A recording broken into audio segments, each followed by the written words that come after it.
Lord, I was about to turn to the case of Prater, on which my learned friend places great reliance. Yes. That's in the second volume of authorities behind tab 24. And we've seen this in reasonable detail already. There was no umbrella contract. Mrs. Prater was in effect on the books of the council. She was on the home scheme and could be called upon, but there was no umbrella contract. Once she had accepted an obligation to teach a particular pupil, then there was both a contract which she was obliged to see through to the end. Yes.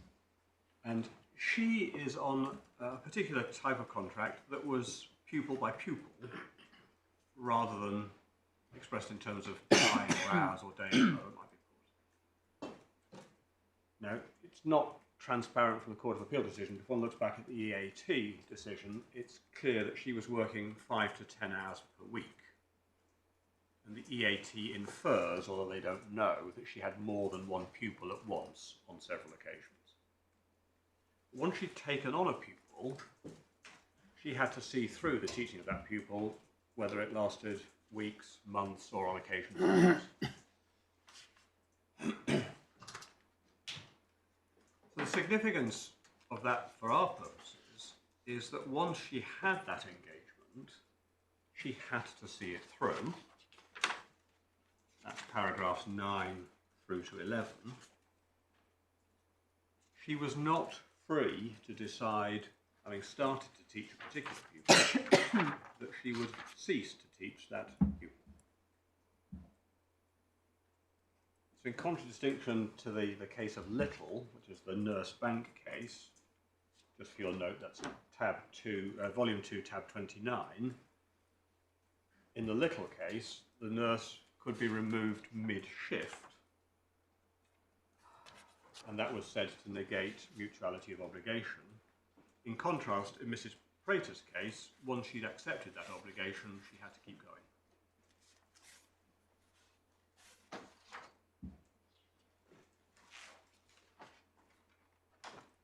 But what else does Prater tell us relevantly for present purposes? In my submission, nothing. It evidences the difference between an overarching contract and an individual contract. It causes you to focus on the terms of that individual contract. And where you conclude that the terms of that individual contract require here the putative worker, employee, to continue to see that engagement out to the end, that then is capable of satisfying the required mutuality. But that is not relevant to our circumstances. So just looking at how the court decided it, paragraphs 9 to 11 are... Paragraph 4 identifies no umbrella contract. 9 to 11... 9 to 13 are important to identify the nature of the obligations on each side in the individual engagement. I mean, it's 11, isn't it, where Lord Justice Mummery talks about council being obliged to continue to provide that work until the engagement ceased. Lord, yes, and that touches on the example you put to me, that if one talks in terms of provision of work, one can talk in terms of a continuing obligation to keep providing that work that has been offered. And that's what his lordship identified in paragraph 11, that the council weren't free to change their minds. Indeed, nor was Mrs. Prater free, that they each made a commitment to the other, that once she agreed to start teaching a pupil, for perfectly good educational reasons, she would continue with that pupil until there was a natural conclusion.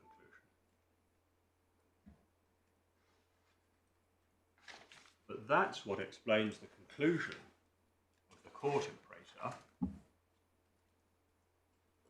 that there was the relevant degree of mutuality in an individual pupil engagement,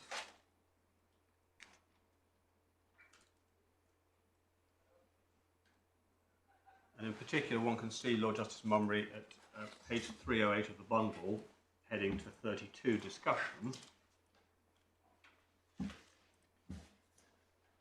So 33, he says, can't look beyond the individual engagements.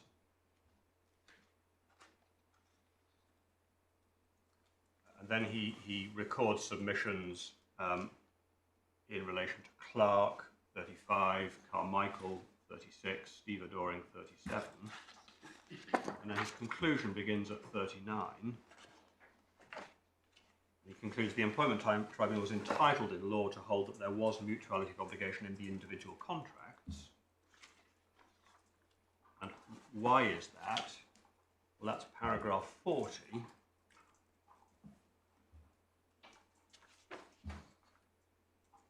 All of 40 is important, but at letter D, the important point is that once a contract was entered into, and while that contract continued, she was under an obligation to teach the pupil, and the council was under an obligation to pay her for teaching the pupil made available to her by the council under that contract.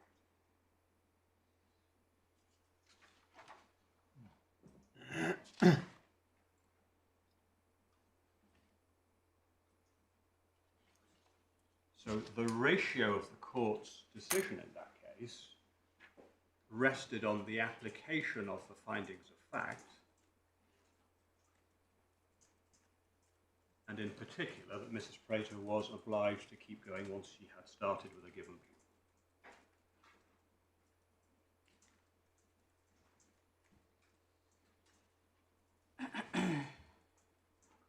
And in contradistinction to the present case, we have an engagement that begins with the acceptance and completes once the match report is provided to PGMOL. But PGMOL are not, to use His Lordship's language in paragraph 11, they're not obliged to continue to provide that match engagement. They can change their minds. And the referee, unlike Mrs. Prater, is also entitled to change his mind. So Prater is an important case, but one does need to read quite carefully the basis upon which it was actually decided.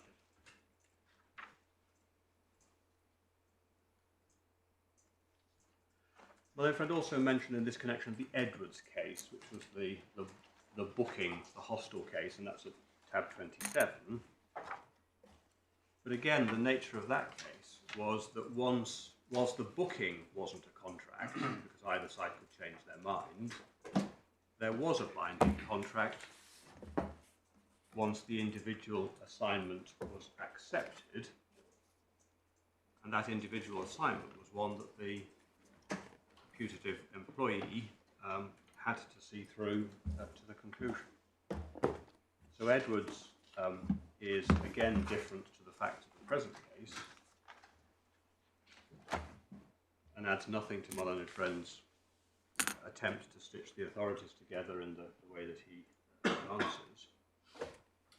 He also mentioned James and London Borough of Greenwich, and that's one of the tripartite cases, and I don't think takes his case further.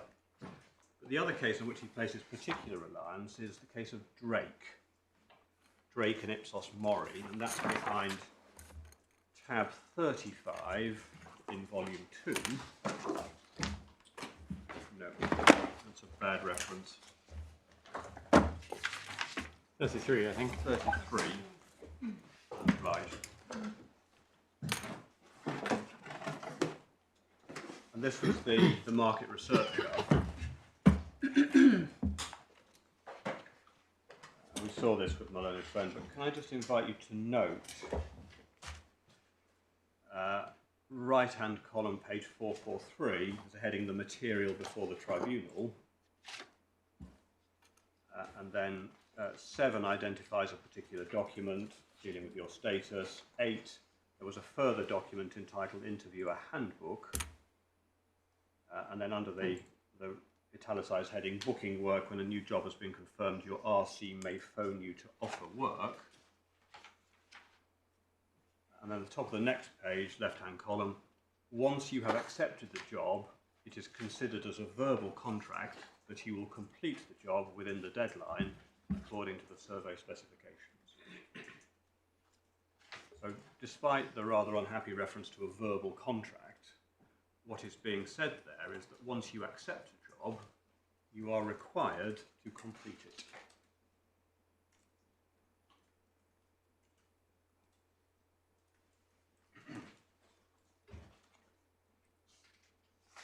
You were shown by my learned friend the passages on page 445 as a heading 28, mutuality, was there a contract at all?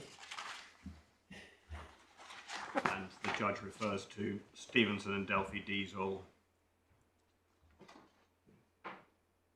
Then over the page, paragraph 33, mutuality, was it a contract of employment? This is the secondary sense in which mutuality is sometimes used. And he refers to Langstaff, Justice Langstaff in Cotswold.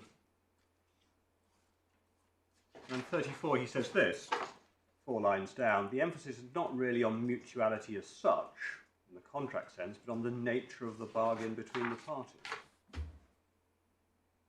And then his own personal preference is to use mutuality for the question of, is there a contract? So speaking for myself, I would prefer to use the concept of mutuality only in relation to the question of whether a relevant contract existed between the parties. But it is inescapable, the concept of mutuality sometimes creeps into a question whether the contract is a contract of employment. I'll come back to the point about terminable at will, as to what else he says in 35.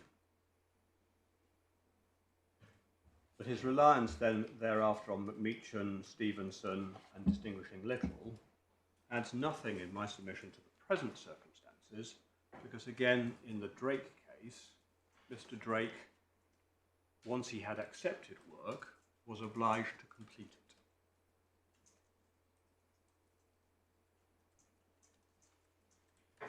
So that... But, I mean, it does add a lot to the present case if you concentrate on the paragraph you've decided to leave out for the time being, which is 35. Well, I'm going to come to that. All right. I'm going to come to that. I'm not ignoring it, not ducking it. Right.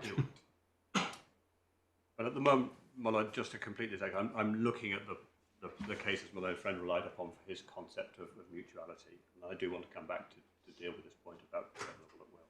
Anyway, he accepts that on some of the authorities it can be a wider, that mutuality is a wider investigation than simply was there a contract at all. He does. Yeah, we've looked at all those. And there are 2 or 3 or 4 competing theses.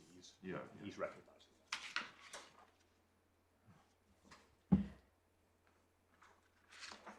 So we say, having reviewed those authorities in that way, that the individual engagements in the present case are contracts. No debate about that. And where that contract is performed by the referee refereeing a match, then the work is done and a fee is paid. But in order to test whether there is the relevant sense of mutuality for the purposes of the first limb of ready-mix concrete, you must look at the nature of those obligations. And it is legally significant that there was here no obligation to offer work or to accept it. There's no overarching contract. And that whilst there is an obligation of some sort after the offer of a match has been accepted, that offer can in effect be rescinded by PGMOL changing their mind, and that obligation on the part of the referee negated by the fact that the referee is free to decide, for whatever reason, that he cannot referee a particular match. And in those circumstances, we say there is not the right nature or type of mutuality at limb 1 of ready mixed concrete,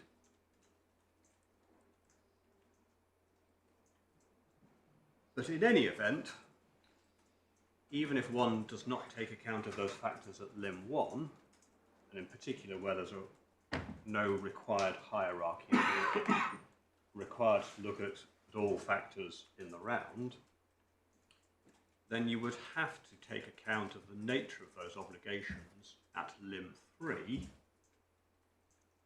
where despite the fact that it is a skewed exercise, you must address and give significant weight to the fact that the referee is free to change his mind, and PGMOL is free to do likewise. And on that fact pattern found by the First Tier Tribunal on the evidence in light of all of the cross-examination, we are not a case like Mr. McMeechan, nor a case like Mrs. Prater, nor a case like Drake. And when we come to it in just a few moments, what the First Tier did was to weigh up all of those factors and find that mutuality was wanting.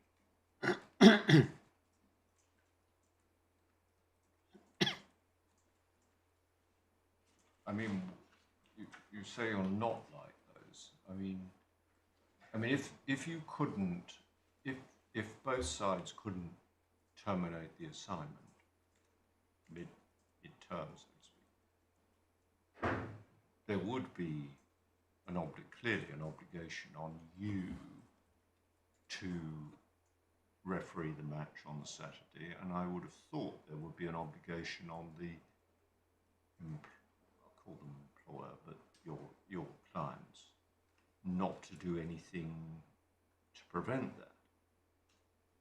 In that world, that would be true. Yeah.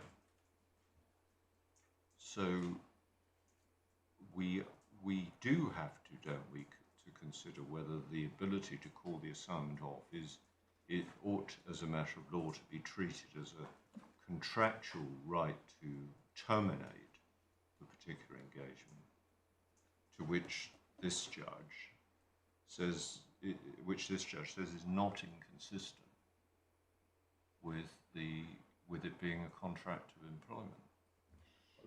Let me tackle that head on. I'm going to tackle what he says in paragraph 35.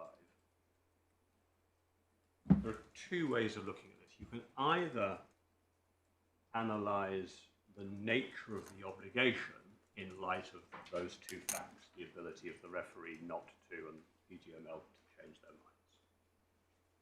And you can say that whilst there is some kind of obligation, it's a rather inchoate or conditional obligation that is insufficient to found the requisite mutuality. Second way of looking at it is to say, no, there's clearly a contract. There's a contract pro tem, unless and until either of these things happen, after which there's no contract. Yeah. And in those circumstances, you are treating it as a contractual right to terminate what is otherwise a binding obligation. Yes, I see. So it's a question of what the proper treatment of the term is. Yes. But even if it's that latter sense, so let's imagine the court prefers the latter of my two possibilities, you have to have the relevant mutuality throughout the engagement. And that comes from Clark. And why you don't have the requisite mutuality throughout the engagement maybe doesn't matter. What is significant is that you don't have that throughout the engagement. So whether you call it a right to terminate at will, or the right to walk off, or the right to change one's mind, it has to be reflected somehow in the analysis. But unless and until the call-off contractual call-off right is exercised, you do have mutuality of obligation. If we're looking at it in that second sense of binding And obligation. all contracts of employment are terminable, either on reasonable notice if there isn't an express term dealing with termination, or more usually, there's an express term which entitles either party to terminate on giving contractual notice. My lady, of course I accept that. But what we're trying to determine here is the logically prior question, which is whether this is a contract of employment.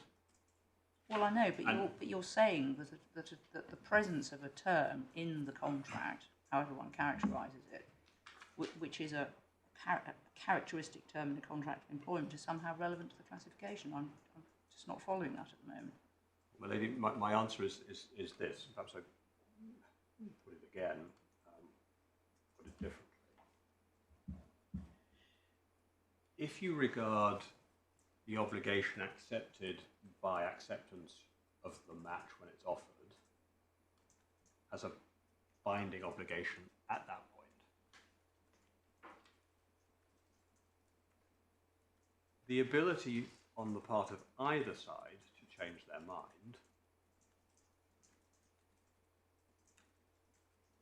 is, in our submission, still inconsistent with the required notion of mutuality, because it reflects upon, or is relevant to, a characterization of the nature of that obligation, which is so very, very different from the obligation that would bind an employee to. Well, it's probably my fault, but I'm not seeing the difference, because in a contract of employment, the employee can call it off, and so can the employer. Well, the comparison here is with Mrs. Prater in the Cornwall case, where she was obliged to continue to teach the particular pupil. So her individual engagement, she had to see through to whatever was the natural end. So the real point is whether you can terminate it without breach of contract. Is that the point? Yes. If one wants to put it in contractual terms, yes, you have the Well, right. I mean, let's hypothesize we have a contract. I mean, don't we? Everyone agrees there's a contract in our case. I mean, it seems to me, Speaker, what I think you're trying to say is that you have to read in the mutual rights to terminate into the contract, so that they I mean, looked at overall, they amount to saying that there's no obligation on the part of the employer to allow it to continue, and no obligation on the part of the referee, no unqualified obligation on the part of the referee to carry out the assignment to its conclusion. That is exactly my submission. Maybe a better way of putting it is that one can think of it in terms of, here is a binding obligation, here is some kind of exception. Yeah. And you can look at the nature of the binding obligation and then try and factor in the exception. Whereas what you've got to do in these particular circumstances is to say, well, let's examine the net effect of those two. And the net effect of those two is PGMOL says to a referee, we would like you to do this game, but we reserve the right to change our minds before 3 o'clock on Saturday. And the referee is saying, I'm going to agree to do this game, I'd like to do it, but I also reserve the right to change my mind for whatever reason before 3 o'clock on Saturday. And so you then must ask yourself, well, look at the nature of that obligation across the whole of the engagement. And that is different to Mrs. Prater, Drake. And it's not the same as an employment contract, which is terminable in some circumstances, which may or may not constitute a breach of contract. No, but it's obviously not the same as those cases, because there was no right to, once they'd embarked on it, no right to call it off. But is it different in substance from McMeechan? Because there was a right to call it off, wasn't there? Well, no, if we go back to... I mean, I'm reading paragraph 36 of Drake, where the summary is. It says, Mr. McMeechan was a temporary worker. There was no duty to provide him with work between engagements. The conditions applicable to each engagement provided that the agency could instruct him to end an assignment with the client at any time.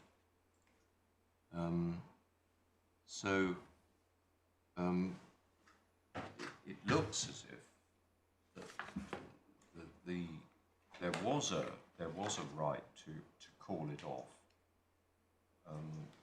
before the assignment had been completed. There's a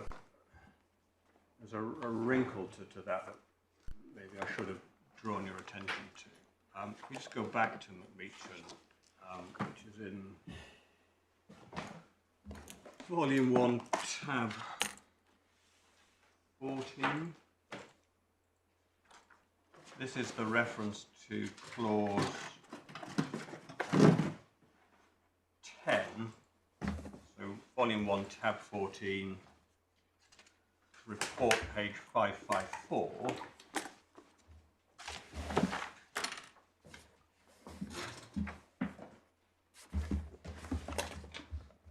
The contractor here is the agency.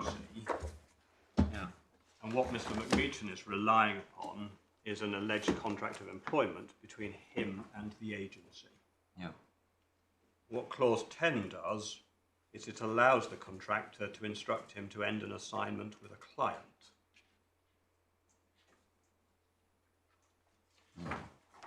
And that doesn't specifically address what happens to the agreement between Mr. McMeechan and the agency on which he was relying to found his contract of employment. Just a minute. The contractor is who then? Is the agency. So that's the agency by whom he said he was employed, telling him to stop carrying out the particular assignment. Well, to carry out it allows him, the agency, to tell him that he should cease to provide his services to the end client. end client. Yeah.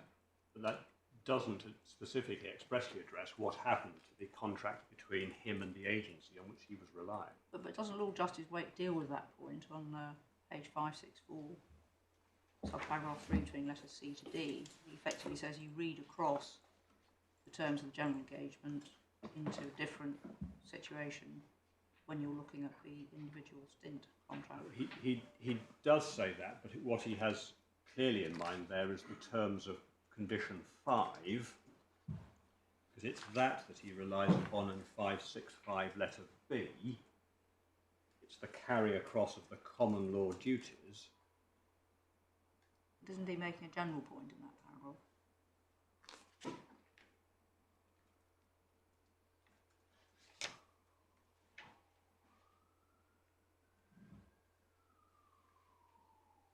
I think he's making the point that some of the conditions have to be interpreted from a different perspective. That does not make the task of the tribunals any easier. It's liable to lead to the unsatisfactory consequence that the same condition may need to be given different significance in the one context and not according to it in the other. So he's not there answering the question that one ought to be. And what he relies on in 565 letter B, in particular, is condition 5,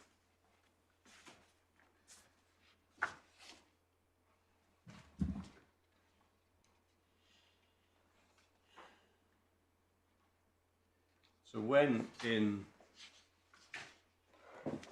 paragraph 36,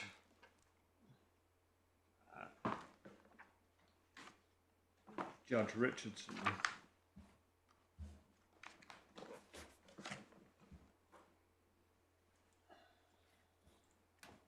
he's referring, when he talked 5 lines down in paragraph 36 of the conditions applicable to each engagement, he's there referring to clause 10, but he doesn't pick up on the fact that the root of the decision in McMeechan was the carry across of the common law duties under condition 5.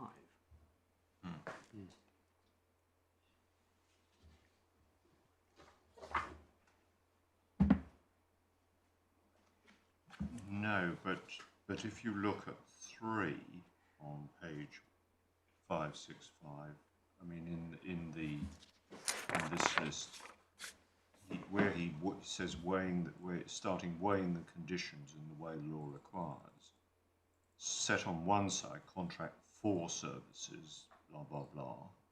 On the other side, contract of service are to be set the reservation of a power and the power of the contractor to bring any assignment to an end. I mean, that's the 10 power, isn't it?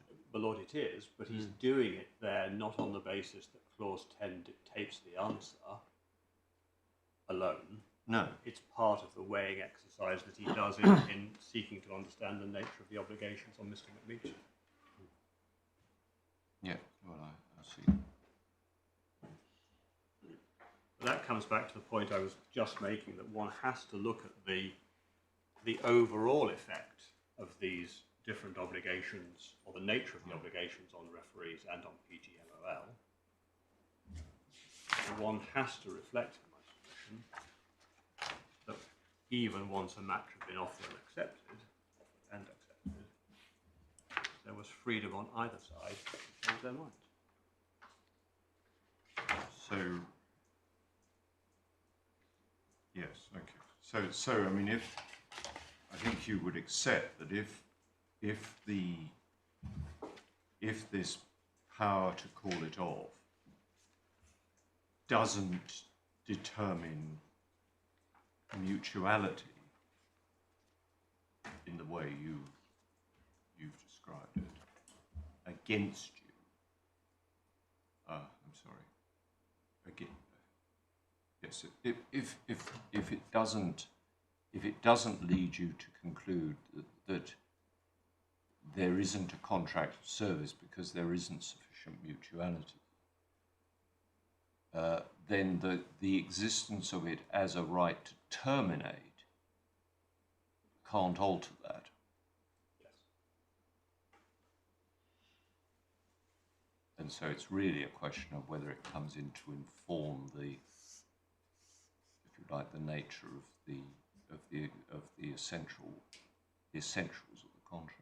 Yes, and that ultimately is my contention, and that which the First Tier Tribunal did, which was to look at all of these factors and weigh the nature of the obligations.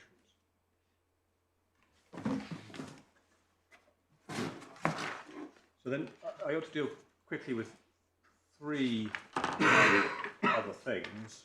Firstly, my own friend suggests in his skeleton argument that he didn't develop orally, that somehow our view of mutuality would negate or undermine or cut across the worker test. He hasn't developed that orally. We said in our skeleton argument we don't understand how that's so, and unless I'm told otherwise, I wouldn't propose to develop that any further. Secondly, well, what about Uber? And we've looked at Uber for little bits here and there. You'll have the subject matter of Uber well in mind. What does the Supreme Court tell us? Well, they make 3 important points. One, the terms of a written agreement between the person engaged and the engager are relevant but not necessarily determinative. So you may have to look outside the written terms.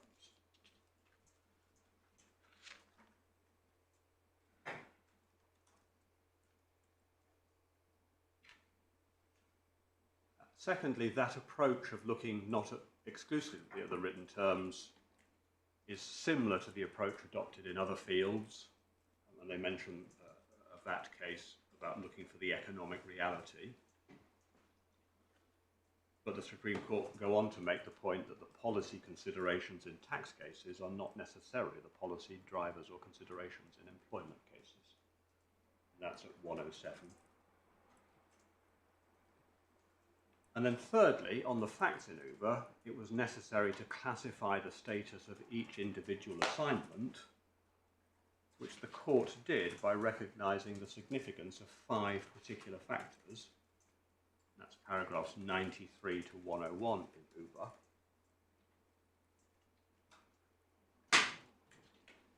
But ultimately, what drove the result in Uber was the fact pattern in Uber, and in particular, the findings of fact that had been made as to the economic relationship between the drivers and Uber.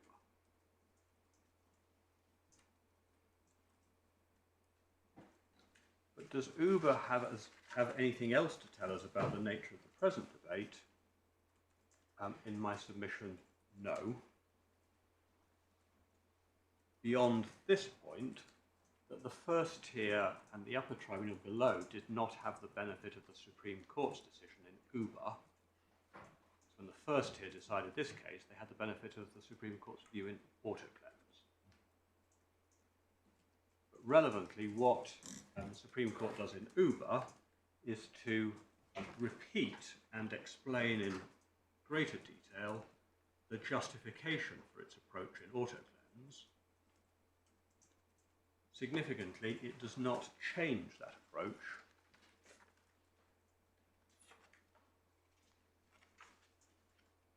It simply requires that in some circumstances it will be necessary to look at surrounding circumstances to identify the real deal between the parties.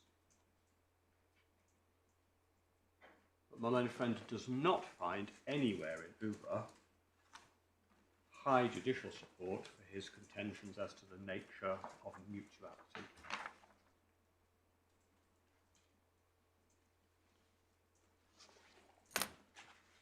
And then the last point under this heading is we ought to look at what the first tier decided on mutuality. I think I've given you the paragraphs in the upper tribunal, but you need to read 11, 31, and then 37 through 70. But we haven't looked in any proper sense at what the first tier decided. But can we pick it up at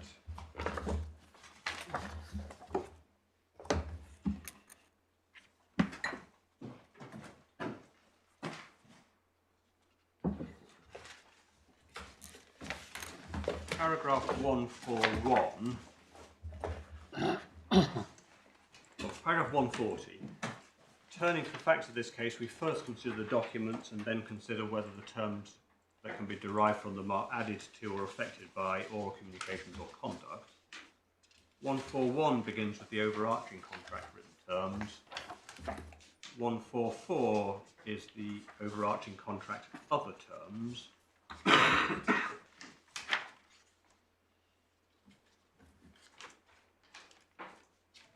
152 is the relevance of the overarching contract and the Windle point.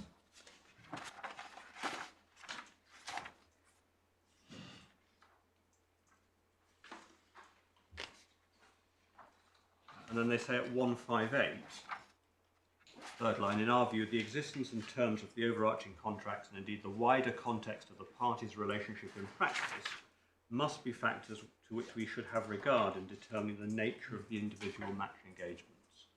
Those contracts are part of the relevant factual matrix.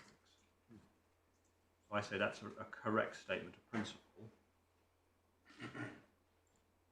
And then 159 is their summary of findings of fact they've made earlier about the nature of the individual engagements.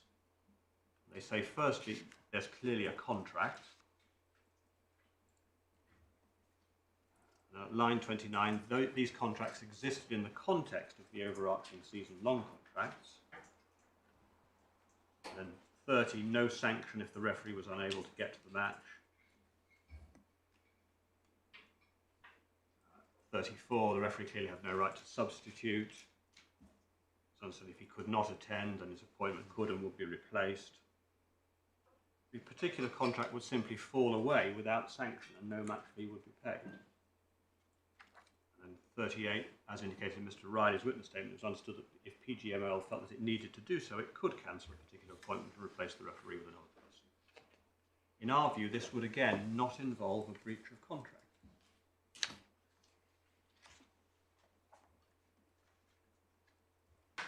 And then the reference in Mr. Riley's statement was in the context of integrity, risk factors.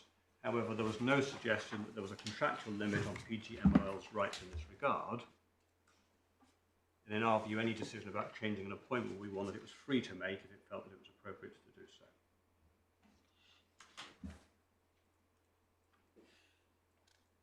Then 160 they deal with Weight Watchers. 161, this is a case within Mr. Justice Briggs' third category where you've got overarching and individual contracts. So it is sufficient for there to be mutuality during each discrete contract for work done.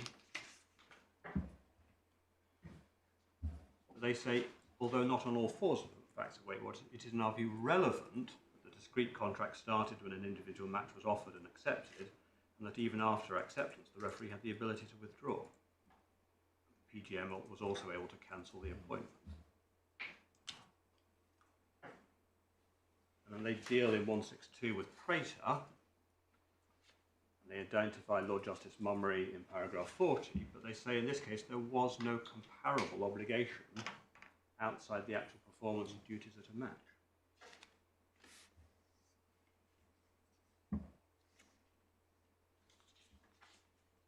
If we then turn on to their paragraph 170, after they've dealt with control, they have a third condition heading.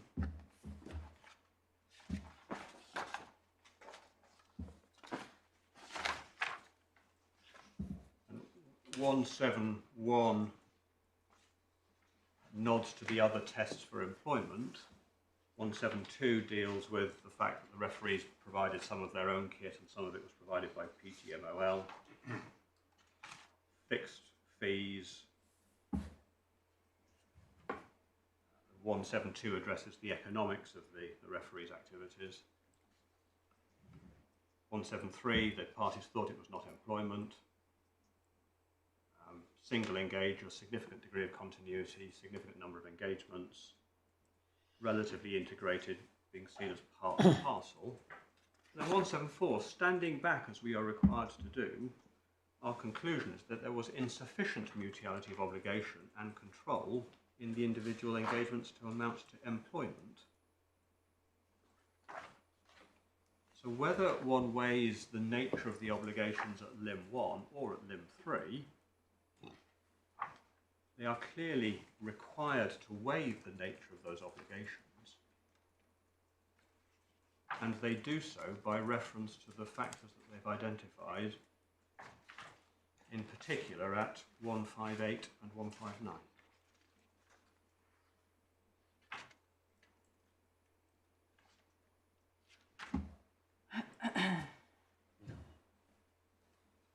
So the first tier, no, they must address each limb of RMC. They know they must focus on the nature of the obligations. They are alive to the significance of the referee changing his mind or PGL changing their mind.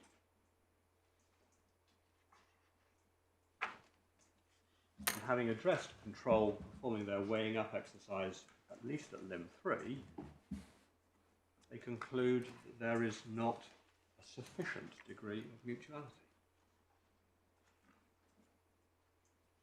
Well, then, a friend ultimately has to persuade you, if we look at the first tier, that they made an error of law in that exercise.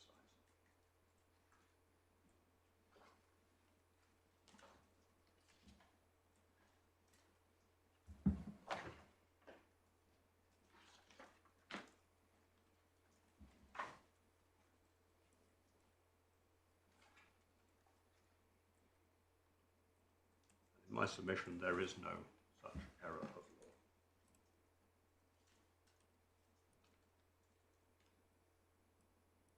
And standing back for a moment, once one has done this exercise, painful though it is, of trawling through the authorities, you are either left where you started with ready mixed concrete, or you're left with the conclusion that all of the authorities speak in terms of looking at all of the relevant circumstances. And that's what this tribunal did.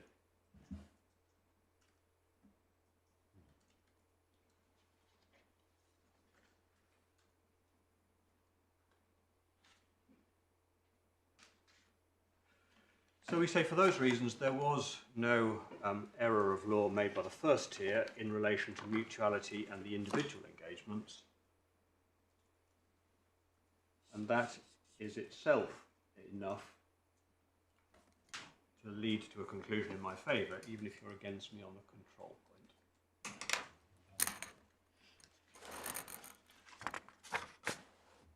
Perhaps if I just reiterate the various permutations by way of a comment on the disposal of this appeal, we invite you to dismiss the appeal on the basis that there is no mutuality of obligation and to no error in that regard by the first tier,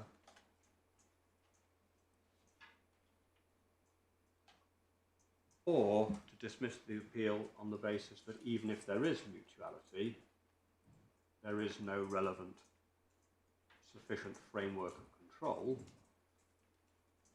The first tier were right about that, and the upper tribunal were not entitled to interfere. And then thirdly, if you're against me on both of those points, so there is mutuality and there might be sufficient control, then as we discussed yesterday, it's for this court to remake the decision or to remit it.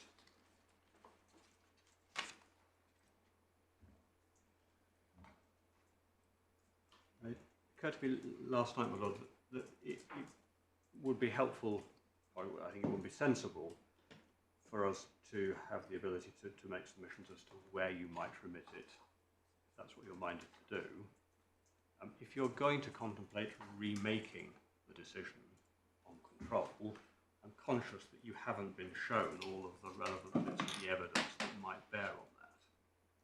Now, we could either do that in writing, we could do it at some short further hearing if we get that far, but I'm anxious that you shouldn't set out on that exercise without the benefit of at least some guidance as to where you might look and what might be significant. Yes, as you say, we may well, for whatever reason, not get to that point. Or if we do get to it, we might decide anyway, in principle, remitter is the preferable alternative without really having to go through the exercise of what we ourselves would have to do. And I've already indicated it would be perhaps a rather unusual conclusion for this court to reach that it did want to remake a factual decision of that nature, when obviously we haven't heard the evidence. So I suspect it's a pretty unlikely scenario where we will want that assistance. Yes. But I quite take your point that we shouldn't embark on that exercise without, so to speak, giving you the opportunity to make further submissions on that point. Well, that was just the, Is that really the point? mild Yes. mark I put down, that if we get that far on the logic, it may help the court if we're given the opportunity to do that. But unless there's anything else I can help you further with, well, those are my submissions. Thank you very much. Anything else? No, well, thank you. Thank you, Mr. Peacock. It's been very helpful.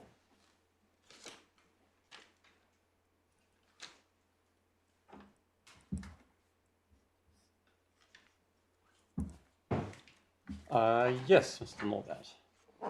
Thank you, my lord. Can I start with three preliminaries, just clarification points from some of the questions that passed yesterday. Your lordship's asked my friend about the statutory definition of employment. Can I just ask you, just if you have the FTT decision?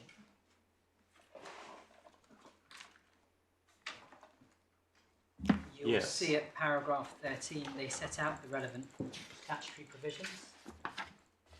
Oh, yes, thank you. I'd forgotten that. Yes. And you will see that in fact both the both section 4 of ITPA and also section 21A of the SSCBA Yes. define employment by reference to a contract of service. So you'll see that section 4 defines employment as including a contract of service, and section 21A defines an employed earner as a person who is gainfully employed in Great Britain under a contract of service. So therefore, the tribunal note at the end of that paragraph, neither act provides any further definition of those terms, so recourse must be had to the case law meaning of employment and contract of service. And you'll see they accurately set out at 14 that the classic summary Yes, is the ready-mix concrete. indeed. You'll see at the same page, just a small short point, just if you look at the bottom of the page, you will see there's a footnote, the one above 3, so it's footnote 2 that starts at the previous page. Yes. And that just makes the point that during the period under appeal, there were a single select group of 17 referees. Since that time, the select group has been divided into select group 1 and select group 2, totaling 35 employed referees, with select group 2 referees primarily refereeing championship matches. This has resulted in a smaller national group who now primarily referee games in Leagues 1 and 2. So that's addressing the position after our years. During our years, you only had the 17 select group employed referees, so that the national group primarily refereed in championship matches and League 1 and League 2. And so in paragraphs 11 and 12, 11, when it says they refereed primarily in Leagues 1 and 2, that's actually a reference to the years after our period. In our period, they were refereeing they were the primary referees in the Championship, League 1 and League 2. And you see the finding in paragraph 12 about the Championship. Yes, I mean, I don't think anyone doubts that, Yeah. you know, apart from the tip-top Premiership League, these are the senior category of referees. That is a pretty high up group, bearing in mind the size of the pyramid. Moreover, even with respect to that, the Premier League, these are the referees from whom the fourth officials. Yes. And you recall in the findings Yes. that there is required to be a fourth official at every match. So this is the pool from which the Premier League fourth officials are taken. Just the third point I wanted to raise is you asked a question about match fees yesterday. Oh, yes. The position is this, that, and can I give you paragraph references? In FTT 159, it records that PGMOL pay match fees and expenses in relation to each engagement. Yes. See also FTT 57.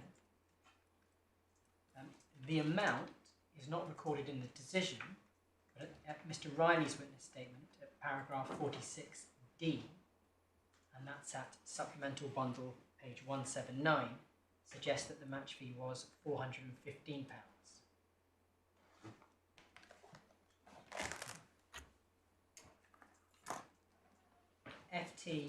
FTT 89 records an average over a 42-week season of 4 matches every 5 weeks as referee or fourth official. So that's an average of 34 matches, a 42-week season. In addition,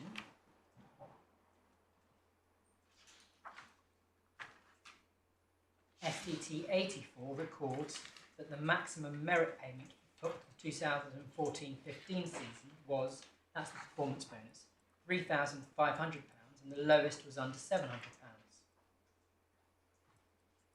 And just to put that in context, the average then is 34 matches a season. We know from FTT 87 that I think probably the top performing national group referee refereed in 43 matches and had 15 further fourth official appointments in the 15-16 season. So if one did the maths, 58 times 415, that would take you to £24,070 plus expenses plus a likely merit table bonus award of £3,500 for the 10-month season. So and that's just irrespective of the individuals and the actual sums. I just do that just to put in context the significance that these are not insignificant sums, particularly given the time commitment. And just in terms of the time commitment, you'll recall at FTT 87, it was PGMOL's evidence that there was an overall time commitment of 12 hours, match and non-match, per week during the season. So that's taking into account the vagaries of some weeks you might not have matches. Dividing the hours by the number of weeks, that's the average they came up with. And that includes keeping fit, the compliance with the keeping fit Exactly. requirements and that kind of thing. Exactly. Yeah.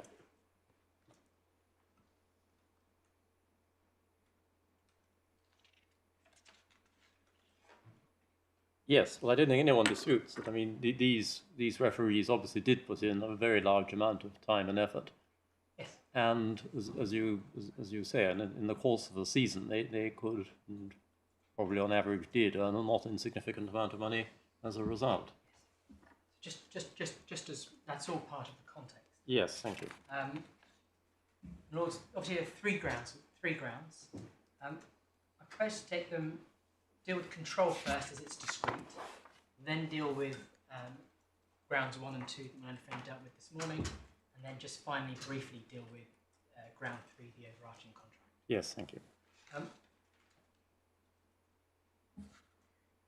Lord, I have to say, my friend's submissions today seemed a bit different to, or helped to put in context his submissions in relation to control yesterday. As I understood his submissions to you today, it was his submission that in fact the control test in a case like this is not really much of a test, and in his words presents a low threshold. Because you'll recall that one of his concerns is that if we're right on limb 1, well, there's nothing much to limb 2, control, so you're straight into limb 3. You said that. Well, with respect, we'll come on to what I say, but I'm merely repeating what he said about the threshold for limb 2. All right. My Lord, on control, what's important, he said yesterday that it was a relevant consideration that, in his words, control could only be exercised after the engagement. When Lady Justice Laing put to him whether the position would be different if there was an overarching contract, he said yes. When your ladyship pointed out that there was in fact an overarching contract here, his response was yes, but the FTT have found here no control in the overarching contract, and HMRC did not challenge that in the Upper Tribunal. He expressly conceded that the position and his arguments would be different if there was a right of control in the overarching contract.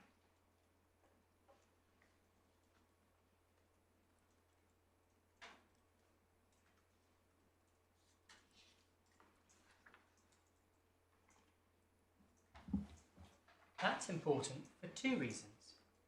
First, the FTT accepted that PGMOL could terminate the engagement prior to match day, but erroneously said that that was not a form of control, rather it was termination.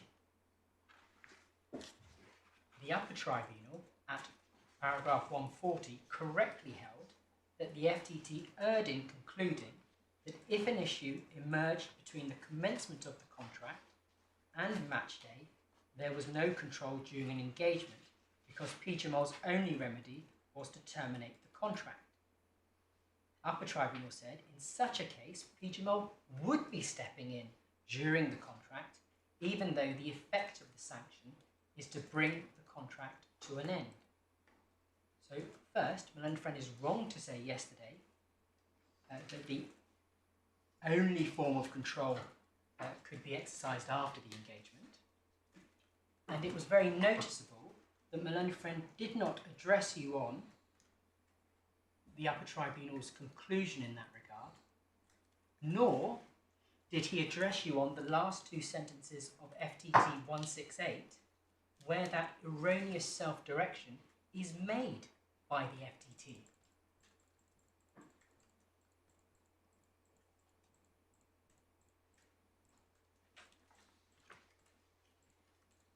of course, that erroneous self-direction leads them to fail to take into account a relevant consideration and takes into account irrelevant considerations.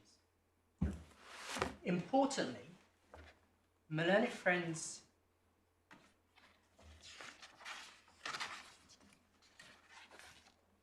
assertion that the FTT made a finding of no control in the overarching contract, which he repeated on a number of times, is incorrect.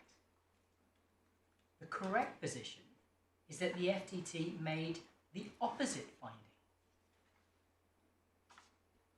Can I take you to the FTT decision to make that good?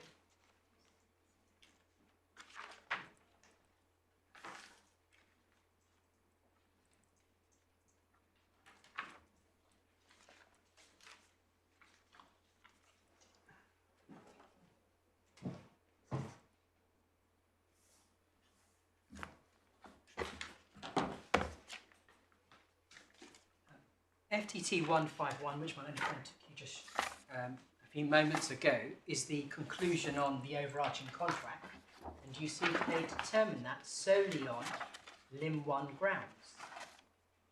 They don't address control there.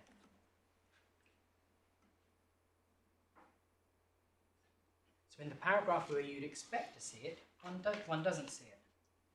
Then this, at 174,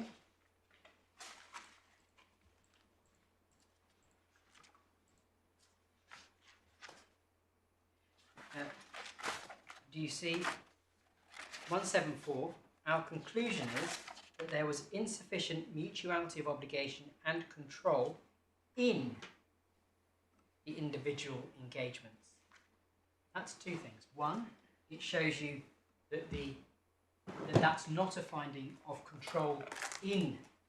It's not a finding of no control in the overarching engagement, but also it shows you that they are limiting their consideration there to, they're excluding from their consideration there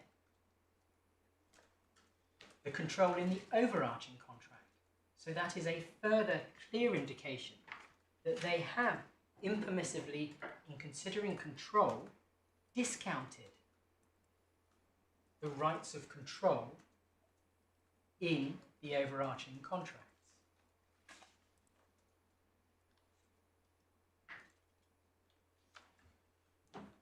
My learned friend, in terms of paragraphs that he did refer, well, he didn't take you to them, he cited them as being the paragraphs where the so-called findings of no obligations of control in the overarching contract was 165, 166 and 169. But what you'll see in those paragraphs, 165, 166 and 169, is that the FTT actually make the opposite finding.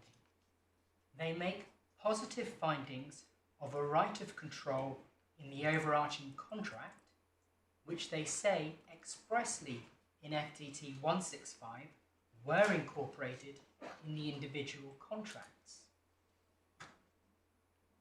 Importantly,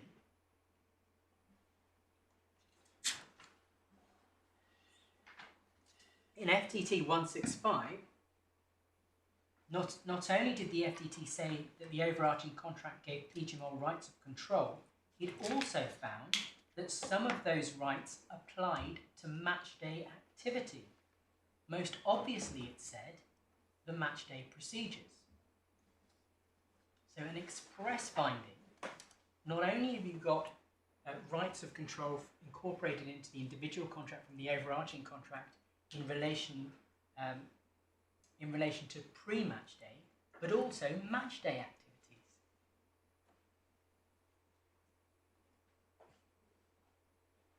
Can I give you a reference? FTT 67 is the FTT summary of the match day procedures. And what you see there are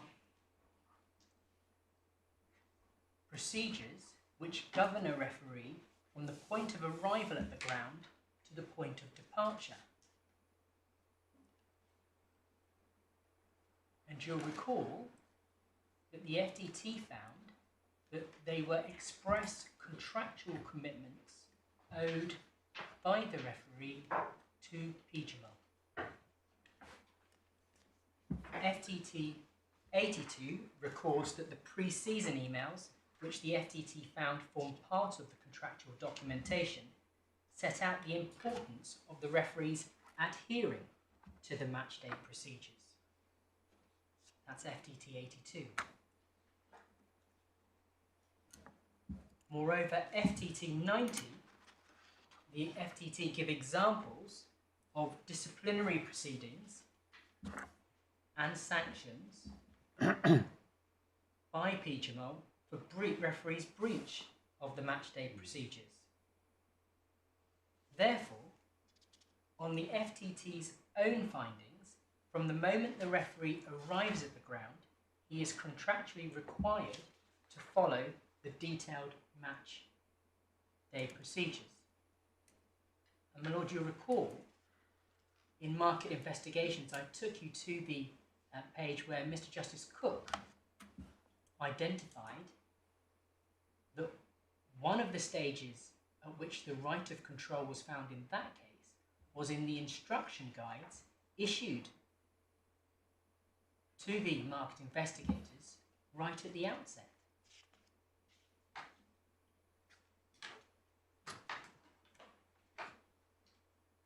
So, my lord, the FTT have found, one, that PGMOL have contractual rights of control under the overarching contract, which are incorporated into the individual contracts, and some of which apply to the match day. Two, correctly understood, as the Upper Tribunal held, PGMOL had a mechanism for enforcing their rights of control pre-match day, and that's FTT 169, the last sentence.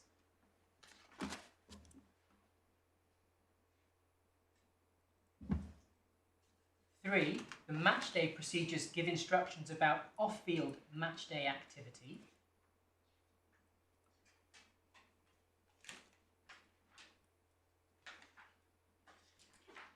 And four, PGMOL also had a mechanism for enforcing their right of control after the individual engagement in respect of matchday activity.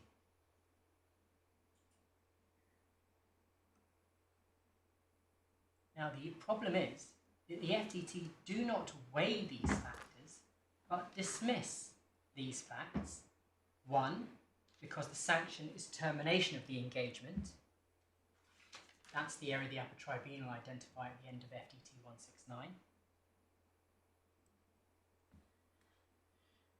Two, because any action or disciplinary mechanism in respect of matchday activity could only be taken or exercised after the engagement.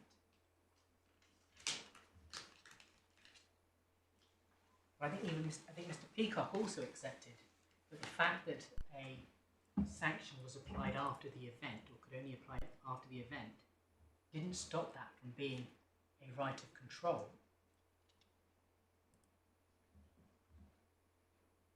But that is what that is what this tribunal did.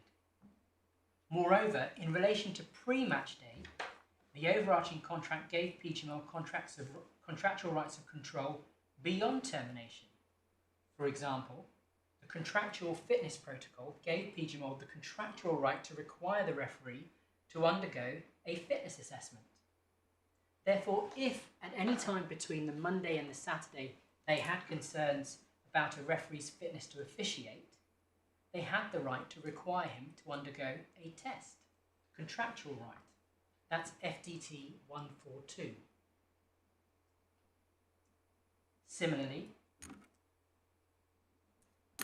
as identified by the FTT in FTT 142, but again discounted in FTT 165, the requirement to immediately inform the PGMOL sports scientist about any injury applied not just outside the engagements, but also within them.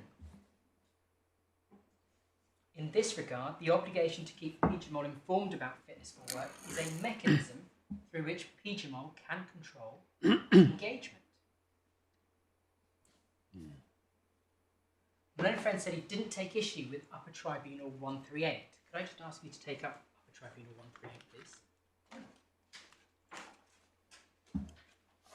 Sorry, FTC 138. Sorry, is this? Upper Tribunal. Upper Tribunal 138. Sorry.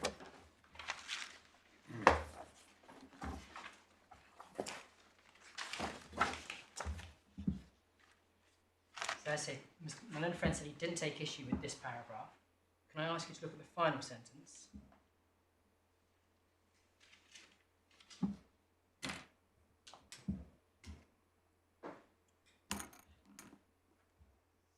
The existence of an effective sanction, irrespective of when its impact would be felt by the employee, is sufficient to ensure that the employer's directions constitute enforceable contractual obligations. Yet this tribunal discounts them because they can't be felt until the impact could not be felt until after the engagement. Then if we look at Upper Tribunal 139, you'll see that the FTT, the Upper Tribunal concluded correctly that the FTT had taken into account irrelevant considerations, and that is plainly the correct reading of the relevant paragraphs, which I'll come back to. But that's important because Malone Friend seeks to characterise the appeal as Edwards and Bairstow perversity. But as we've already established, Edwards and Bairstow covers a multitude of various ways in which a tribunal may err in law. One of those is by taking into account irrelevant considerations and failing to take into account relevant considerations. Malone Friend also didn't address you on Upper Tribunal 141, the end of the fourth line. So just at the bottom of 141, right at the bottom of that page, towards the end of the fourth line, the last two words of the page, the FTT erred in the weight which it gave PGMOL's rights of control under the overarching contract during the term of each individual contract. It accepted at 166 that elements of those rights of control did apply to individual contracts, but because of the conclusions it reached in 168 and 169, it appears not to have given them any sufficient weight in reaching its conclusions on control. This is the point about it failed to take into account relevant considerations. Moreover, you will see that it's clear that the Upper Tribunal read the FTT's decision about the rights of control in the overarching contract in the same way as I have submitted. And that's why we did not, or the revenue did not appeal the alleged finding of control, of no control in the overarching contract. There was no finding to appeal.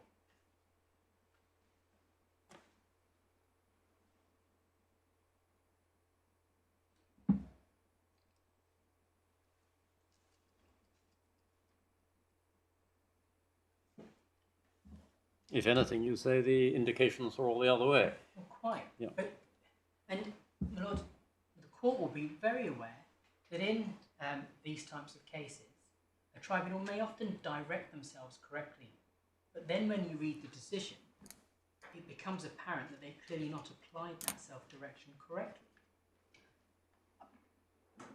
Presumably you wouldn't agree with the formula, well maybe you would, with the formulation formula that the Upper Tribunal used in paragraph 141, 1, 2, 3, 5 lines down on the last page, where they say it didn't give any sufficient. I say they didn't give any weight because they discounted. But I mean, it's either they gave weight to something they should have given weight to, or they didn't. Questions of the amount of weight are not questions of law, aren't they? Subject at this point, which is coming on to now the next point in FTT, want to take it to FTT 168. Right. Because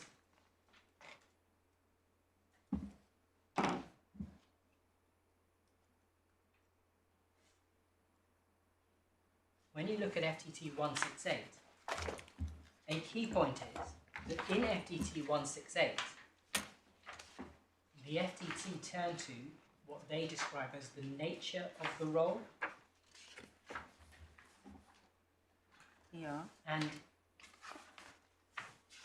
this is where it's clear they've not directed themselves correctly, because they don't follow the guidance in the authorities that it is precisely because of the nature of this type of role that one has to be careful when applying the RMC Lim 2 test, and that in those cases it is important to look at those parts of the engagement that there is scope for the engager to control and see whether there is a sufficient framework of control, i.e. where control is located as between the engager and the individual. Instead, the FDT focus on the part in respect of which there is no scope for real-time control. And that's important.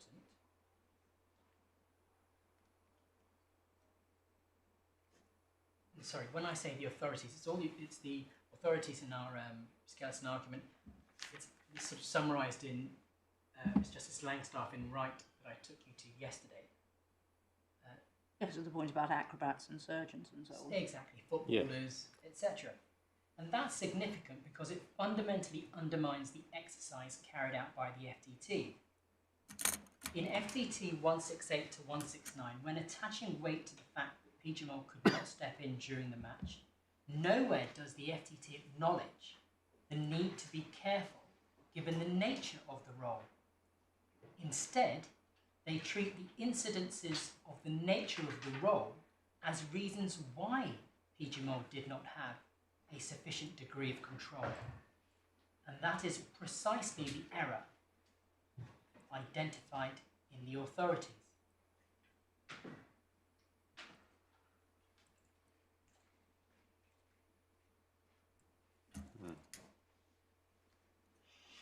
In this regard, it's significant that all of the factors the FDT identifies and relies upon in FDT 168 apply to the employed Premiership referees as well as the national group referees.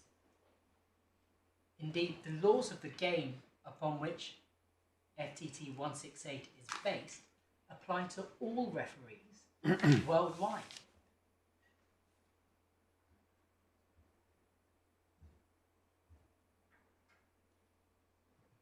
And that is why it tells you nothing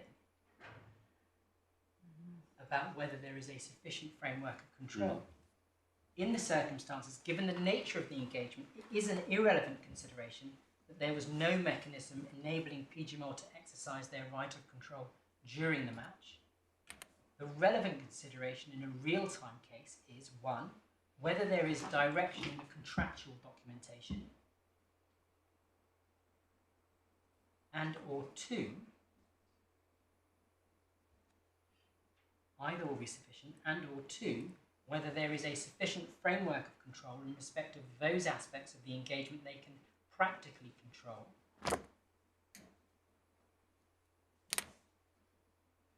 and or a mechanism enabling them to exercise their right of control after the engagement, because that is one of the means through which their right of control is exercised during the activity. Now, my own friend said yesterday, incorrectly, that Law 5, which underpins the FDT's reasons in FDT 168, gives the referee control on match day, not just the 90 minutes plus half time. I don't have time to take you to it, but Law 5 is summarised at FDT 37. And you'll see there the reference to the fact that the referee's decision is final. Can I give you a reference?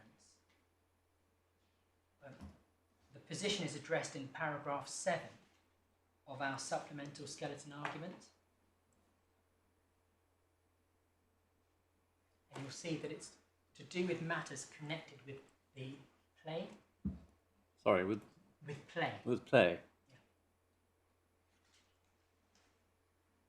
And you'll note that the reference in the second sentence to the referee's decision being final on match day, it's set out in more detail in paragraph 7. It's connected with or in relation to, but we set out in paragraph 7. Right. But the reference in the second sentence to the referee's decision, this is the second sentence of 168, to the referee's decision being final on match day, is clearly a reference to Rule 5 of the laws of the game, which is therefore a reference to play. Moreover, the suggestion that his decision was final beyond the 90 minutes is inconsistent with the FTT's finding in FTT 165 that through the contractual documentation, including the matchday procedures, PGMOL did have control, which applied to, in their words, matchday activity. Therefore, in FTT 168, when they are talking about the referee's decision being final, they must have been referring to 90 minutes. Sorry, which is the paragraph you say is inconsistent with So it being confined to the period of play? FTT 166. 166, thank you. Because that's the one where they find that the rights of control extend to matchday activity.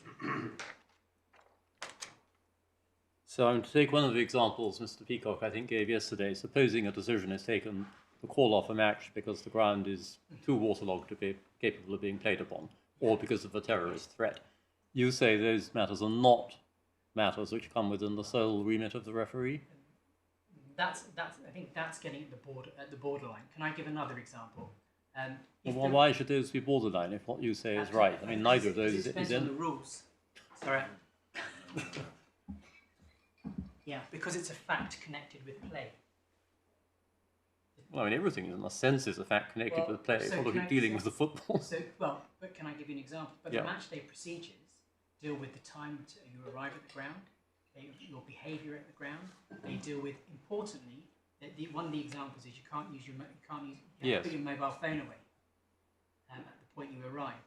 And the example of the disciplinary procedures is where they were actually disciplined for two things. The one who used his phone was disciplined for using his phone, and the other three, the linesman and the fourth official, were disciplined for not reporting him to the national group manager, because the procedures provide that you have to report certain things to the manager.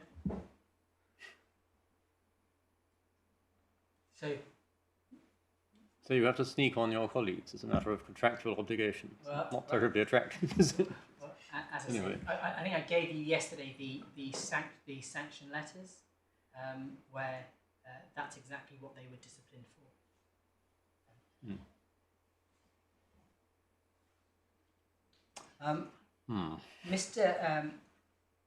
Mr. Peacock pointed to the fact that in FTT 168, the FTT say the Code of Practice also recognises that the FA alone will deal with breaches of its referee regulations. He also said that the FA that deals with breaches, not PGMOL. Ultimate authority here is FA. The point is that the FA deals with breaches of its referee regulations in its capacity as a regulator. The FTT found as a fact that the FA's disciplinary role effectively sits alongside PGMOL's own disciplinary role in its capacity as the engager of the referee's services. And can I give you two references, FTT 30 and FTT 90? And the question is not who, vis-a-vis the regulator, PGMOL, and the referee has control. The question is who, vis-a-vis PGMOL, and the referee has control. So again, you see the FTT there taking into account irrelevant considerations.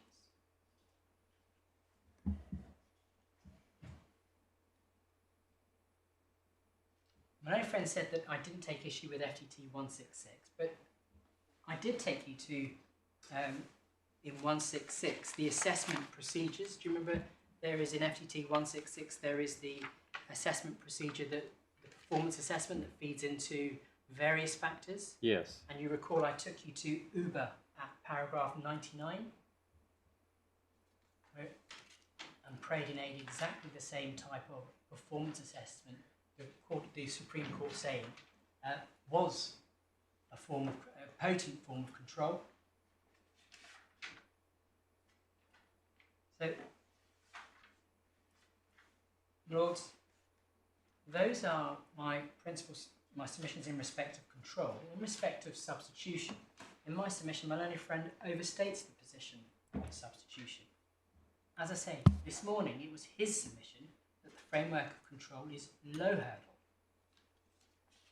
because of the sufficient framework of control test.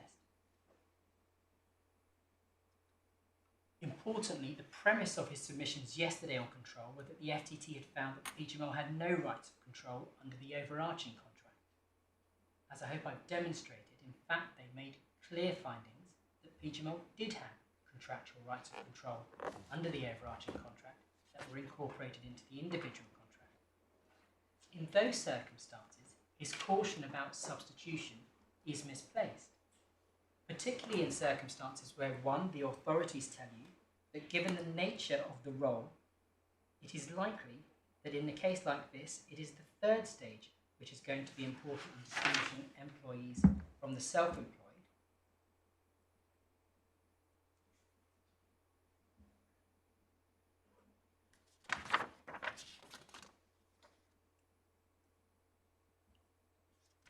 Can I turn then to the individual engagement and mutuality of obligation? Yes. My Lord,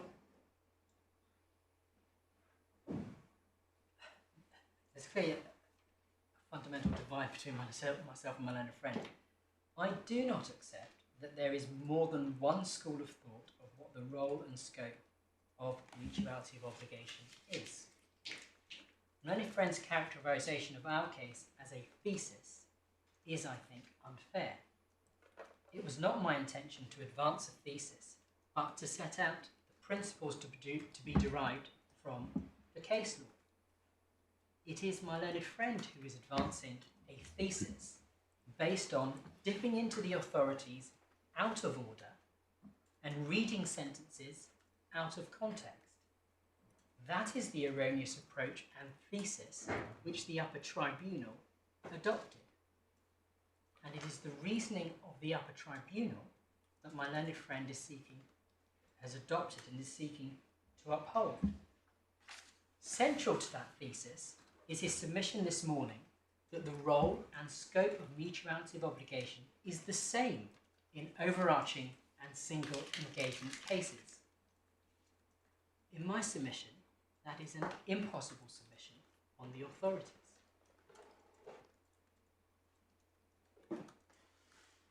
My learned friend sought to paraphrase our submissions and also sought to suggest that in some way ready-mix had only recently been approved by the Supreme Court in Uber. As you will have seen from the authorities, ready-mix has been approved in numerous authorities. Prior to Uber in the Supreme Court in Auto Cleanse at paragraph 18.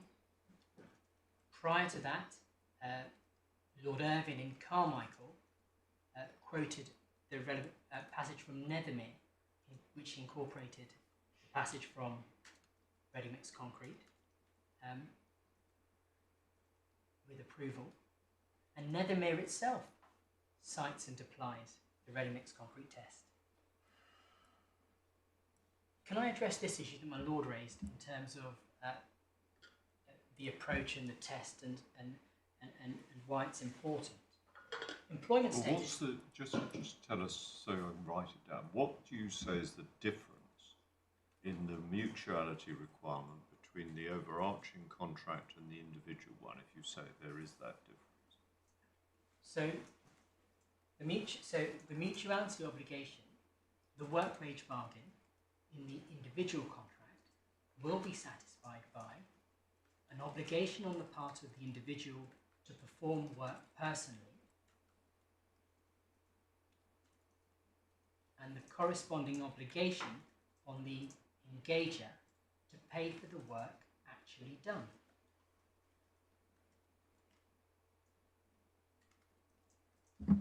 So when on the Monday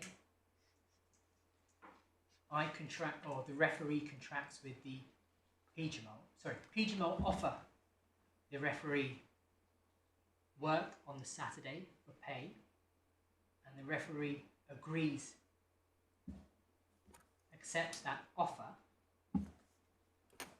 that is the relevant work-wage bargain. There is one qualification to that. Well, an issue that doesn't arise in this case is a substitution question. I'm taking as a given that the offer is requiring him to referee person, to form the work personally. In the overarching contract, the authorities tell us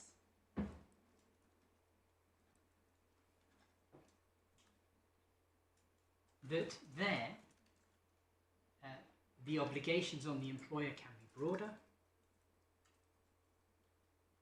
but there must still be some obligation on the part of the employee to perform some work personally.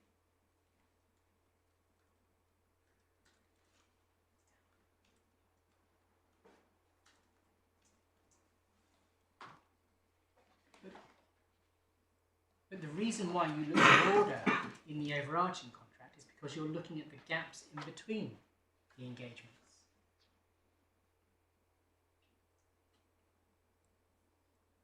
Well, isn't that really just another way of saying an overarching contract is intrinsically different from an individual one, precisely because there are gaps between them? And I mean, that's not really a difference in the content, is it, of the nature of the test? It's just the fact it's, or else it's just telling you what's obvious, which is you're applying it in a different type of situation. well, I think. Well, is what you're saying? In the overarching contract, you're looking for obligations that subsist during the gaps. Exactly. The focus is on the gaps. Yes, I see that. When you're not working. Whereas you don't need to look for any such obligations if you're just looking at a single Yes. engagement. Exactly. Yeah. So from that point of view, the single contract analysis is simpler. And then you were taking us yesterday, or perhaps it was even the day before, to all those passages Exactly. saying just precisely that, like, well, Lord Justice Mummery, perhaps in particular, and Prater comes to mind. Miss Justice Elias in Stevens. Well, one is Court of Appeal and the other isn't, or it wasn't. As I said yesterday, he did cite it with approval in Quashing. Yeah. Lord, more generally, the employment status is a question which has to be determined by both employment tribunals and tax tribunals across the country, and indeed by many more employment tribunals than tax tribunals. The benefit of the three-stage RMC test and why it has stood the test of time is because it provides tribunals with a clear, staged approach which ensures that tribunals approach the matter in a clear and structured manner that hopefully avoids errors. There's an important difference, though, between stages 1 and 2 and 3. Stages 1 and 2 are important because they constitute the irreducible minimum. That is, you do not get to the multifactorial assessment at the third stage if you fail either of those first two stages. And that is why it is important at what stage you're considering something. Because at stages 1 and 2, it precludes you going any further. It precludes the characterisation of the contract as a contract of service. Whereas at the third stage, the factors aren't determinative. They're looked at in the round, and the weight attributable to any particular factor will vary, or may vary, depending on the facts of the case, which is why it's important at what stage you look at the factor.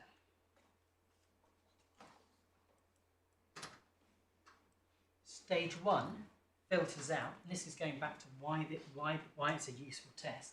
Stage 1 filters out those cases in which there is either no contract or no contract with a work-wage bargain to locate it in the employment field. That work-wage bargain includes an obligation to perform personally and consideration from the employer, which may be pay or other consideration which may not be pecuniary. That first stage will give rise to the following, will give rise to the following questions. is there a contract? And that's the issue that typically arises in overarching contract cases or some tripartite cases where you're seeking to imply a contract. If you've established a contract, is there the work-wage bargain? And that's the issue in the licence cases.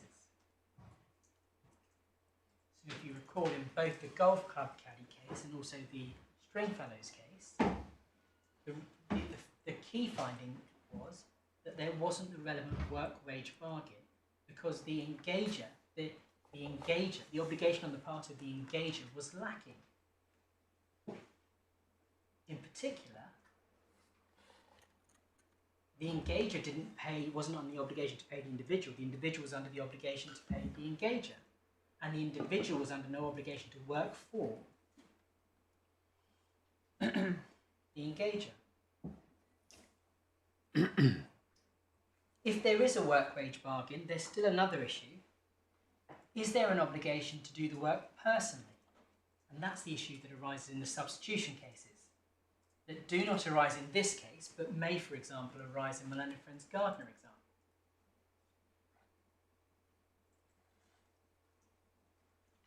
As I said in my opening submissions, a useful summary of the elements of the mutuality of obligation requirements is at paragraph 74 of Lord Justice Aikins in the Court of Appeal in Autoclens.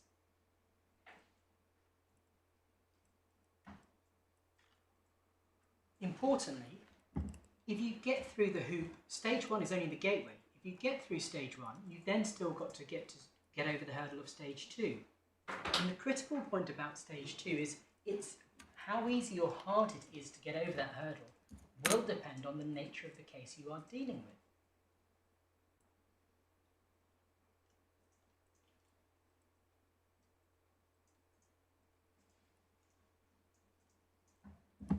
So stage two filters out those cases where, notwithstanding a contract with the wage work bargain, where it filters out those cases where control or a sufficient framework of control doesn't exist. Then you get to stage three, which some of the authorities have characterised as the service v services question. That's how Lord Justice Ackner in O'Kelly described that. Services versus services question, because that's actually where you really get into, if you've gotten over the stage 1 and 2, you get into that point, the question of delineating a contract of service from one for services. But the critical point is at this stage, no one factor is determinative in the sense it precludes employment, and what may be relevant in one context will be less so in another. So I don't accept Mullane & Friends' submission that on our construction of the test, everyone's an employee. Each of those limbs serves a very useful function. That Mullane & Friend cannot be right as to the utility of the third limb is demonstrated by numerous cases. O'Kelly, where the Court of Appeal found that the ET had determined the individual engagement case on the basis of its finding that the individual was in business on its own account. Ready Mix Concrete, where again, notwithstanding the existence of limbs 1 and 2, the individual was found not to be an employee because he was in business on his own account. Lord will recall Hall and Lorimer, where where in fact Hall and Lorimer being a good example of where the fact that you have many clients is a fact that is may well be an important factor at that third stage when you're carrying out the evaluative exercise. It gives more the sort of feel of somebody in business on their own account. Exactly. With a list of clients from whom they who they do the runs. It goes back to what Mr. Justice McKenna said in Ready Mix. Are you performing the services in the course of your engager's business, or are you in business on your own account? That's why the test is: are you in business on your own account, rather than your engager's? My Lord, the part and parcel of the organisation.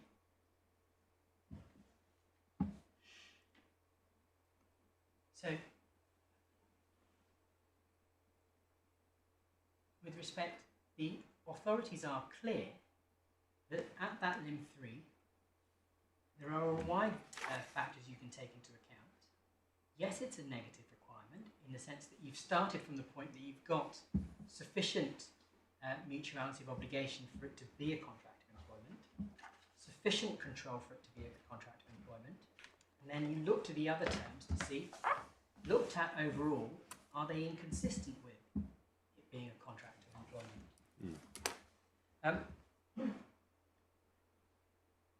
Lord, my learned friend was making submissions about worker status and the difference. The key point, it's addressed by Miss Justice Underhill, or Lord Justice Underhill, in Windle, where he makes reference back to what he said in Byrne Brothers. And can I give you the reference? It's paragraph 24. He says essentially the factors are the same. It's just where you are on the spectrum.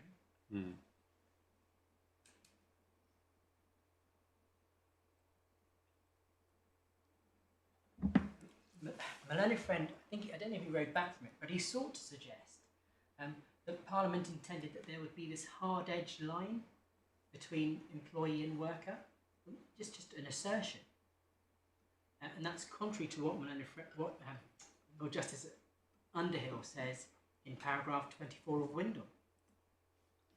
By definition, it's an evaluative exercise in which the border may actually be quite difficult.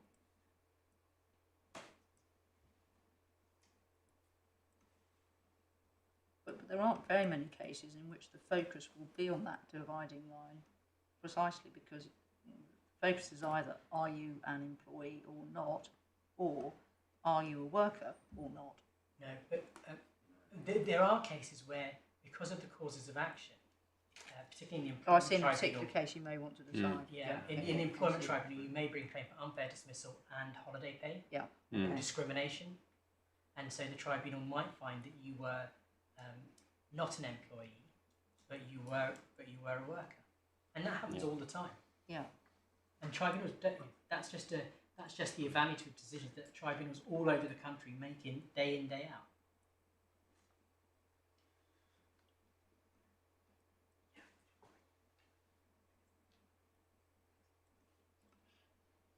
Mr. Burnell makes the point in that paragraph 24.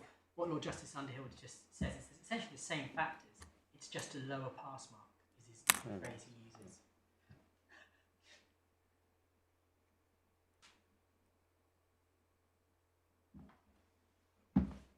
My own friends that said that, well, in Ready Mixed Concrete, Mr. Justin McKenna is looking at the nature of the obligation. The nature of the obligation that he identifies is the obligation on the servant to perform the work personally.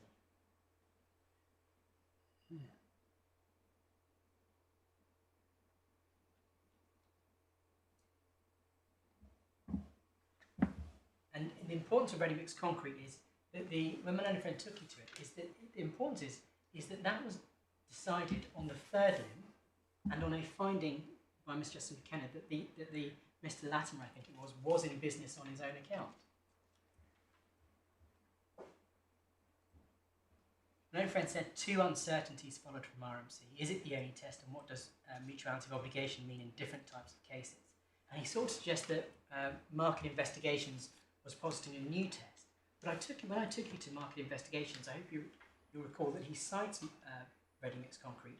He decides the limb 1 issue very quickly because it's not difficult where you in individual engagement. And then he decides control, and that's where we looked at the instruction guide. And then it's when he goes to the third stage that he applies what he describes as the more fundamental test or general test of the business on own account test. And that's not different to ready-mixed concrete. That's repeating the analysis of Ms. Justice McKenna, who cites the same authorities for that same business on own account test, which he applies at the third stage. This claimed difference of approach is just not there. And then it's in Nethermere, as I say, it's adopted.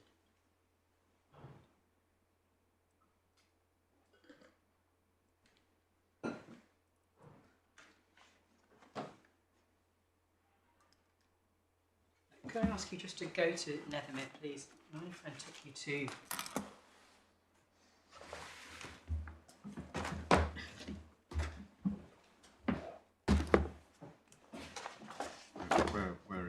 So Nethermere, apologies, it's in the Authorities Bundle 1 at tab 11. Yeah. At internal page 619H. Sorry, just before we go to 619.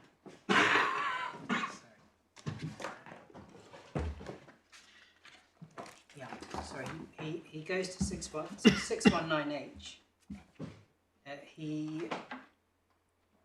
Do you see just about at H, he says, it adopts what Mr. Justice Cook in market investigation is called the fundamental test. And as I've shown you, that's at the third stage. And then Maloney Fred read this out to you. He said, but to accept it as the fundamental test is, I think, misleading, for it is no more than a useful test. But he paused there. The important points is what come next.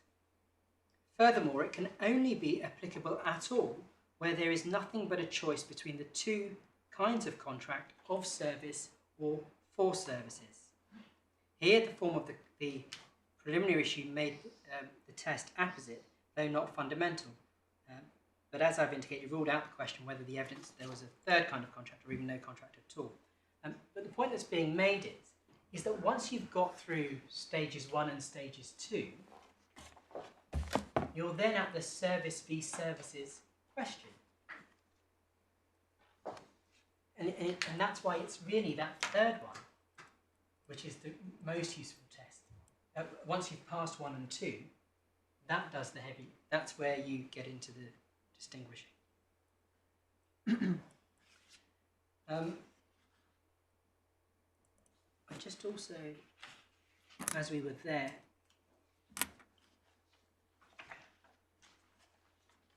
can I just show you page 623?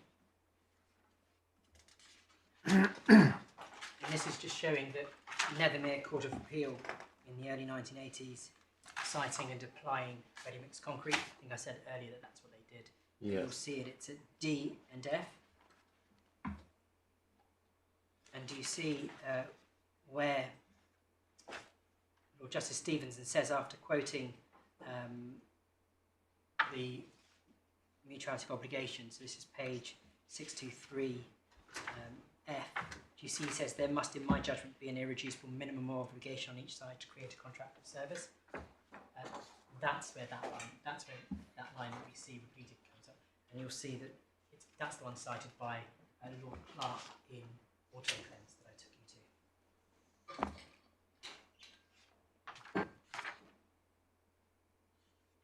Malone Friend characterised Quashi as a case where you're asking if there is a contract.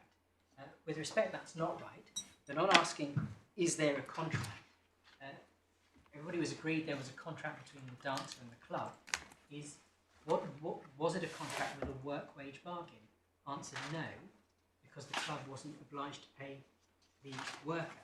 The individual was obliged to pay the club for the services the club provided to the worker. That was the license to use its premises. Yes, the payment went in the wrong direction. Exactly. Yeah. Which is why the fundamental mutuality of obligation was lacking. Malone Friend took you to Cotswolds. Can I just go to Cotswolds, please?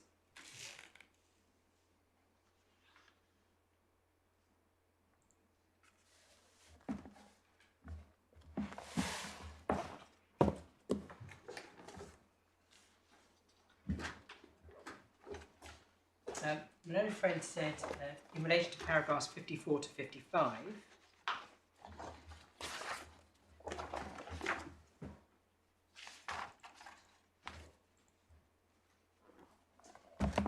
he says that Mr. Justice Langstaff is making the point that mutuality of obligation is used in two senses, and two, it ought to be required to establish obligations of a particular nature. Well, in respect of one, that it's used in two senses, it's important to look at paragraph 54 because the case he cites is the golf caddy case where there was no work wage bargain. It's the same as Quashi. So that's the sense he's using it in. The second sense is there the work wage bargain? No.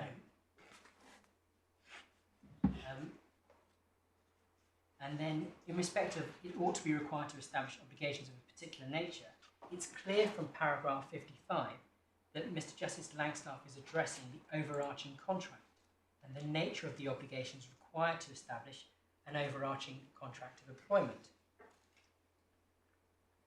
The point he is addressing here in the context of an overarching contract is it does not matter if there is a right not to provide or to refuse work, as long as some obligation to work and obligation on employer and the obligation on the employer can in fact vary more widely. In terms of Weight Watchers and his reference to paragraphs 22 to 23, the reason why Weight Watchers was a 22-23 type of case is because of the substitution clause. Was the effect of the substitution clause such that the individual was not engaged under a contract to serve personally?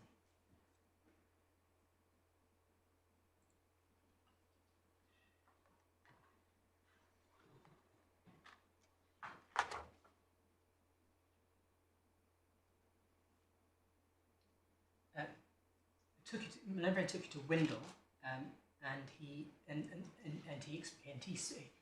my submission sought to conflate the stage 3 and the stage 1. In my submission, it's clear that what Lord Justice Underhill is saying is that the consideration of the terms outside the individual engagement come in at stage 3. He's very clear that because if they came in at stage 2, it would preclude the contract being one of employment, and that's why it comes in at stage 3. And you'll see that in Pimlico, at paragraph 145, he expands that, where he says it's not just, you don't just look at if there's an absence of obligation. If in practice the parties offer and accept work, well, that's also relevant at the 3rd stage, because it may point in the direction of employment worker status. And that's the point that Mr. Justice Elias was making in James and Redcats, which has been slightly missed. Can I just give you the reference? It's paragraph 91. In James and Redcats, the important point is the last sentence of paragraph 91, where he says that the absence of mutuality outside the engagement should not preclude status. So he's rejecting, so it's in response to rejecting the submission that the absence of mutuality the absence of obligations outside the individual engagement precludes mutuality of obligation within.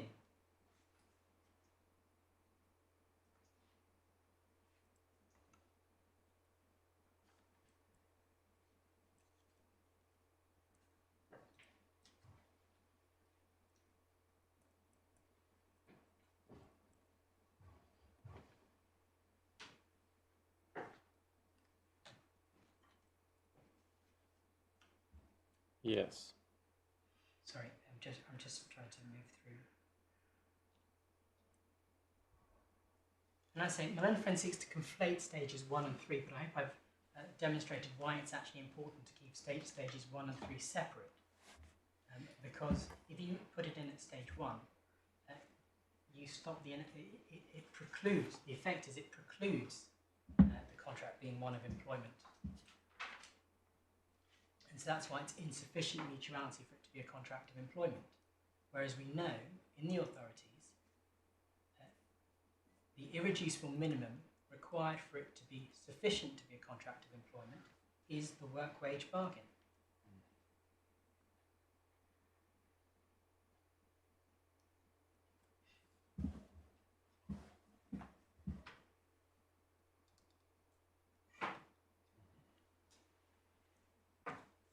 Malone Friend relied on Newstech, but all Mr. Justice Park there was doing was relying on the overarching contract cases, Clark and so on, and stevedoring, which was also an overarching contract.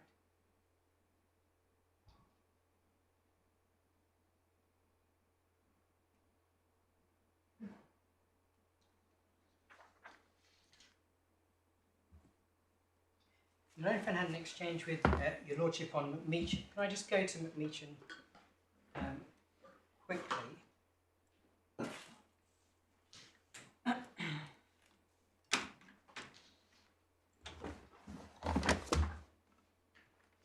The important point, Melanchthon sought to distinguish Meacham on the basis that the right of the agency to terminate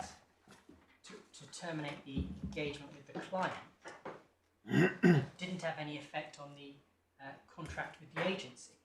But the whole point is that the claim, the individual engagements only subsisted so long as the engagement with the end client subsisted. And the claim that was being advanced was in respect of the engagement with that particular end client. And you see that from this head note.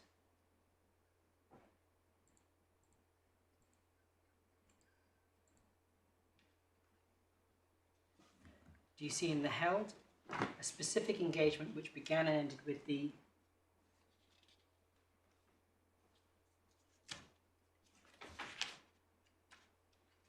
performance of one task,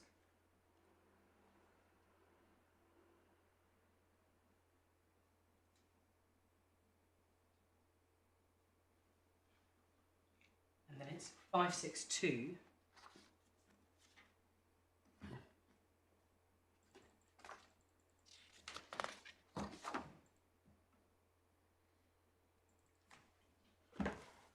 You see it's 562 and F. In a case like the present, when the money claimed is related to a single stint served for one individual client, it's logical to relate the claim to employment status to the particular job of work.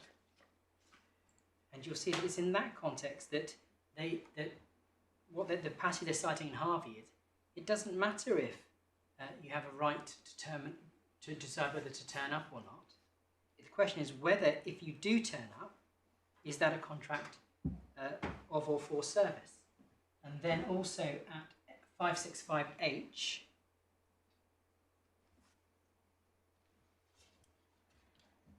I think, Milady, you raised this point already. When Milena Friend took you to it first, he omitted the reference to paragraph 3. But do you see the way the Court of Appeal deal with the absence of the overarching obligations? Milena Friend said that that's incorrect because of Windle. But you see in 2, they're not dealing with the stage 3 weighing exercise. They're dealing with the prior mutuality of obligation question. So there's nothing inconsistent with Windle at 2. It's at 3 where they do the weighing exercise, where they expressly take into account the right to terminate at will as part of the balancing exercise. Well, I don't think, I'm not sure I really took Mr. Peacock to be saying that if the right view was that this was a contract which otherwise satisfied all the requirements of being a contract of service, the fact that there was within it, or within a contract of service, what properly analysed amounted to a contractual right of termination, that would be inconsistent with the contract being a contract of service. I mean, that I think is a difficult proposition, speaking myself as the authorities and as a matter of principle, but for the reasons that my lady in part explained during the course of the argument. But what do you say to the point that, I mean, the findings of the FTT are that, in a way, neither side, I mean, yes, of course, you booked the match as the referee and so on, but neither side had to fulfill that assignment, in the sense that the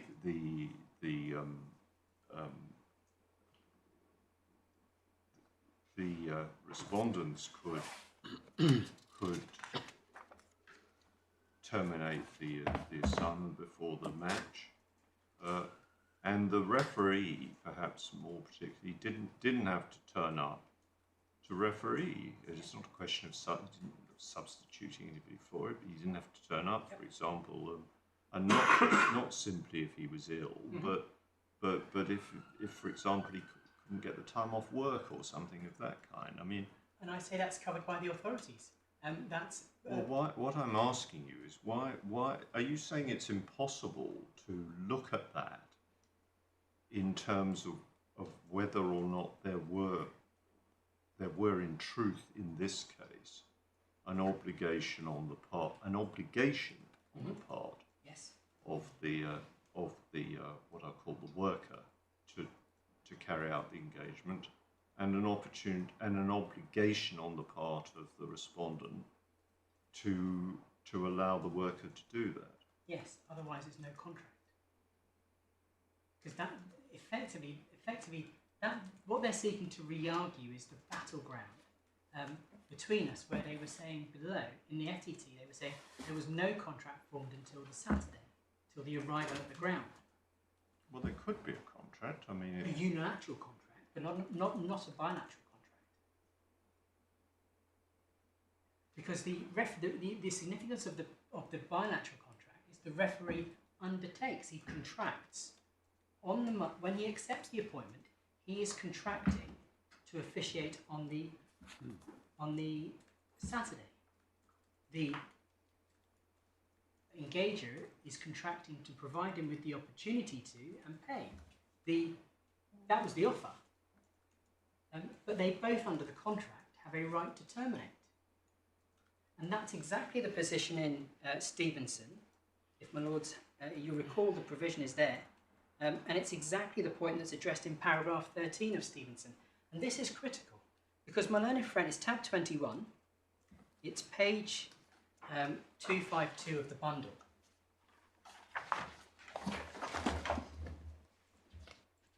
My learned friend failed to grapple with Stevenson. He didn't take you to any of the paragraphs.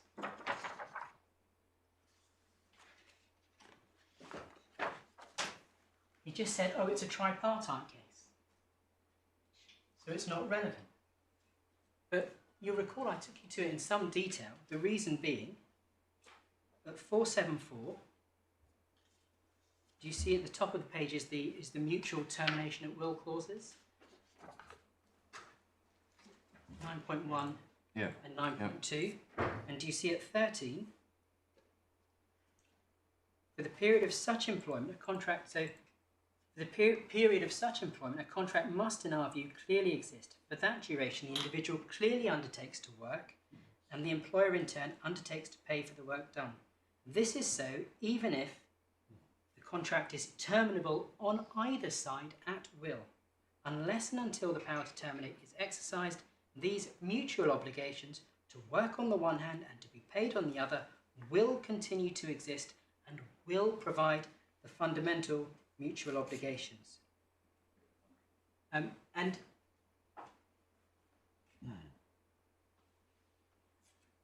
lord, and just to be clear, we did go through this before, but do you see at page 477, at paragraphs 29 to 30, he deals the argument in that case. So this is the ratio of this case.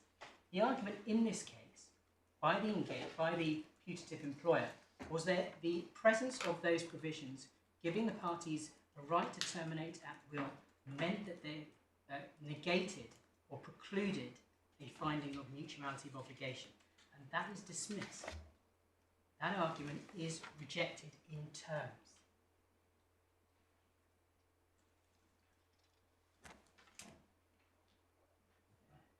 There, he can even, and do you recall, I was, as I said in my opening submissions, our provision is more limited. There, they could even terminate mid-shift. And do you recall, that's the line of authorities right up to Drake and Ipsos Mori, where my learned friend said, well, look, there's a verbal contract. But the point is, he didn't show you the finding of the tribunal, that yes, there was a verbal contract, but both parties, can I take you to that, please?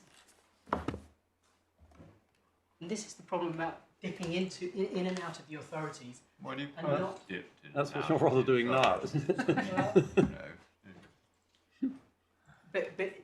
but when I did it in my opening, I did go through these. And just to, if we look at page 444, paragraph 18. Which tab is it? Sorry, so this is Drake, tab 33.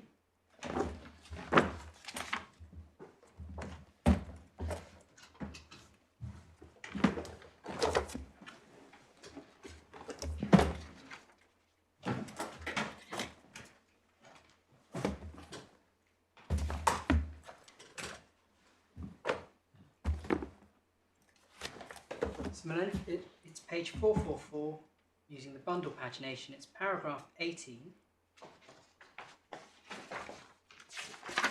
Yes.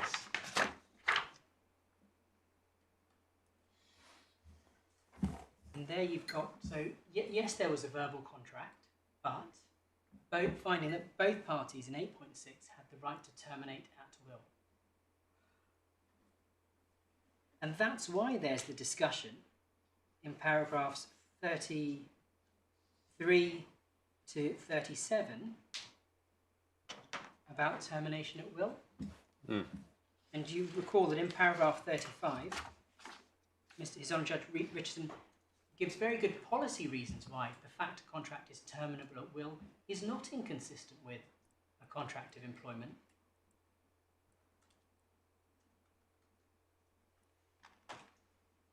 And that it's quite typical.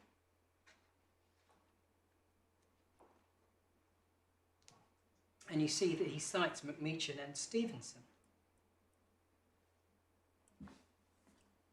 And you'll see that he addresses the case of Little and distinguishes it on the basis that the relevant authorities weren't put before the judge.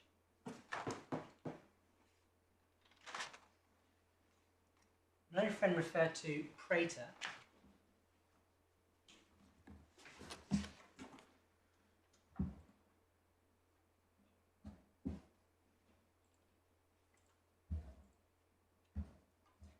But it's important, so he took you to paragraph 11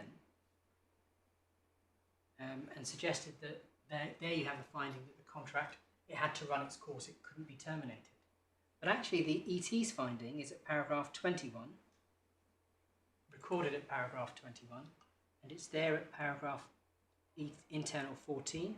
So it's paragraph 21 of the judgment, and it's internal 14. Second sentence.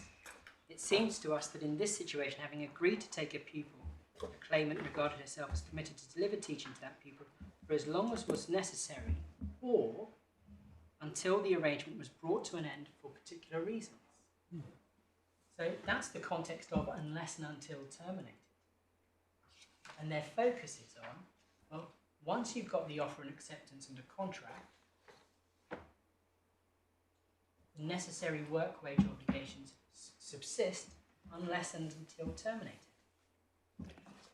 Yeah, well, I think we have that submission. It's one you developed at some length in opening, and of course, we will reflect on it as we work our way through the cases in due course. So, but that's important also. So, yes, I mean, are you nearly wrapping up? Because it's practically 4:15. Yes. So, well, I've addressed you on why I say even at the third stage it's not inconsistent. I've shown you the authorities. Can I then go to, in terms of Malone Friends, at the end he sought to recharacterise the way the case is presented. Before the Upper Tribunal, it was not suggested that this was decided on, that the Tribunal decided this at stage 3. And you see that the Upper Tribunal deal with the case on the basis that this was, and the basis that this related to, did they err in their application of Lim 1? So and you heard Malone Friend also said today that he accepted that the Tribunal found at stage 3 the stage 3 test satisfied.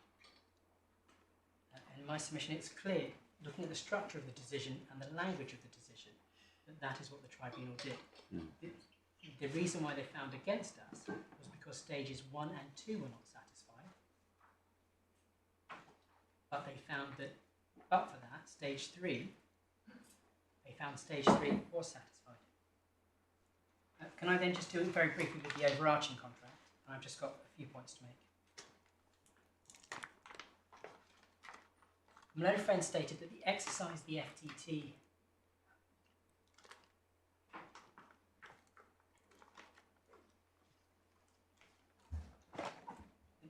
exercise the FTT did is to identify 1, written terms, and 2, other factors that might bear, and 3, consider circumstances that reality's other terms should be included on the facts. He identified that in the FTT decision at 141 to 143,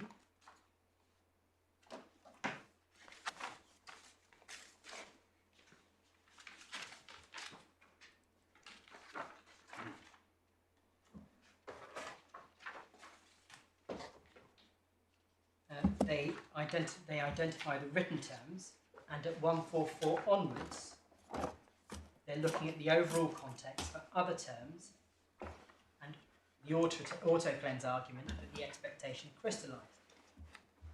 But you'll see that our argument about one of our main arguments about the construction of the code of practice, and those two, the no obligation clause and the readily and readily available clause, relates to the exercise carried out in 141 to 143, the identification of the written terms, and in particular 142.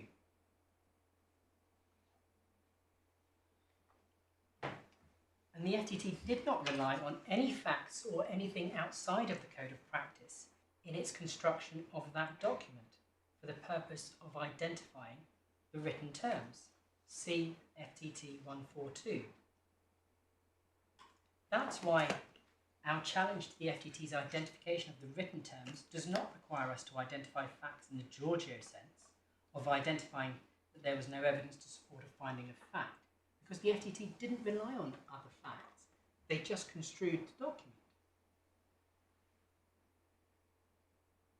And the context is the FTT's, the Cotswolds warning, that it does not matter if you have the right to refuse a particular offer of work as long as there is some obligation to do work.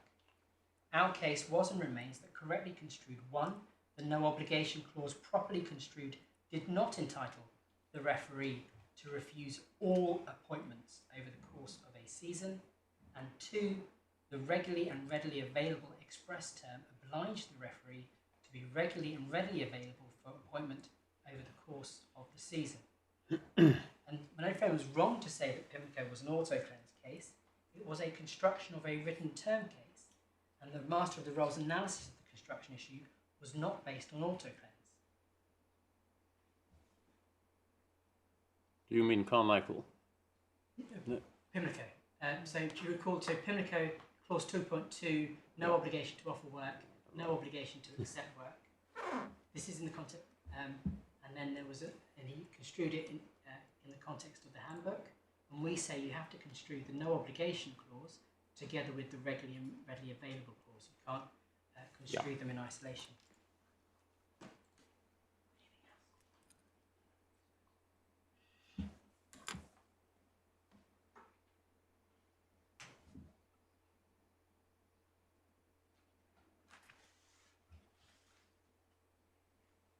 Lord, unless there's anything further that you wanted me to address, you on, but I'm not. Well, thank you very much. Let me just look in each direction. I think nothing else. Thank you very much indeed, Mr. Nordet. So I think that completes the hearing. Just remains always to thank both leading counsel and their respective teams very much for the interesting arguments we've had the pleasure of listening to over the last 3 days, which we will, of course, take time to consider and let you have our judgments in due course. And then I'm sure you know the procedure. We will circulate them in draft, inviting corrections of typographical and other obvious errors, but not re-argument of the case. And we hope you will be able to agree consequential matters. If not, we will invite brief submissions in writing and we'll deal with the areas of disagreement on paper. Whether it'll be I hope it will be a sort of, so to speak, a real-time hand-down rather than a virtual one, but that rather remains to be seen. But I think that, unless any other points arise at this point, I think that's all we need to say it now, except to repeat my thanks to all of you for your very helpful and interesting arguments. So we will now rise.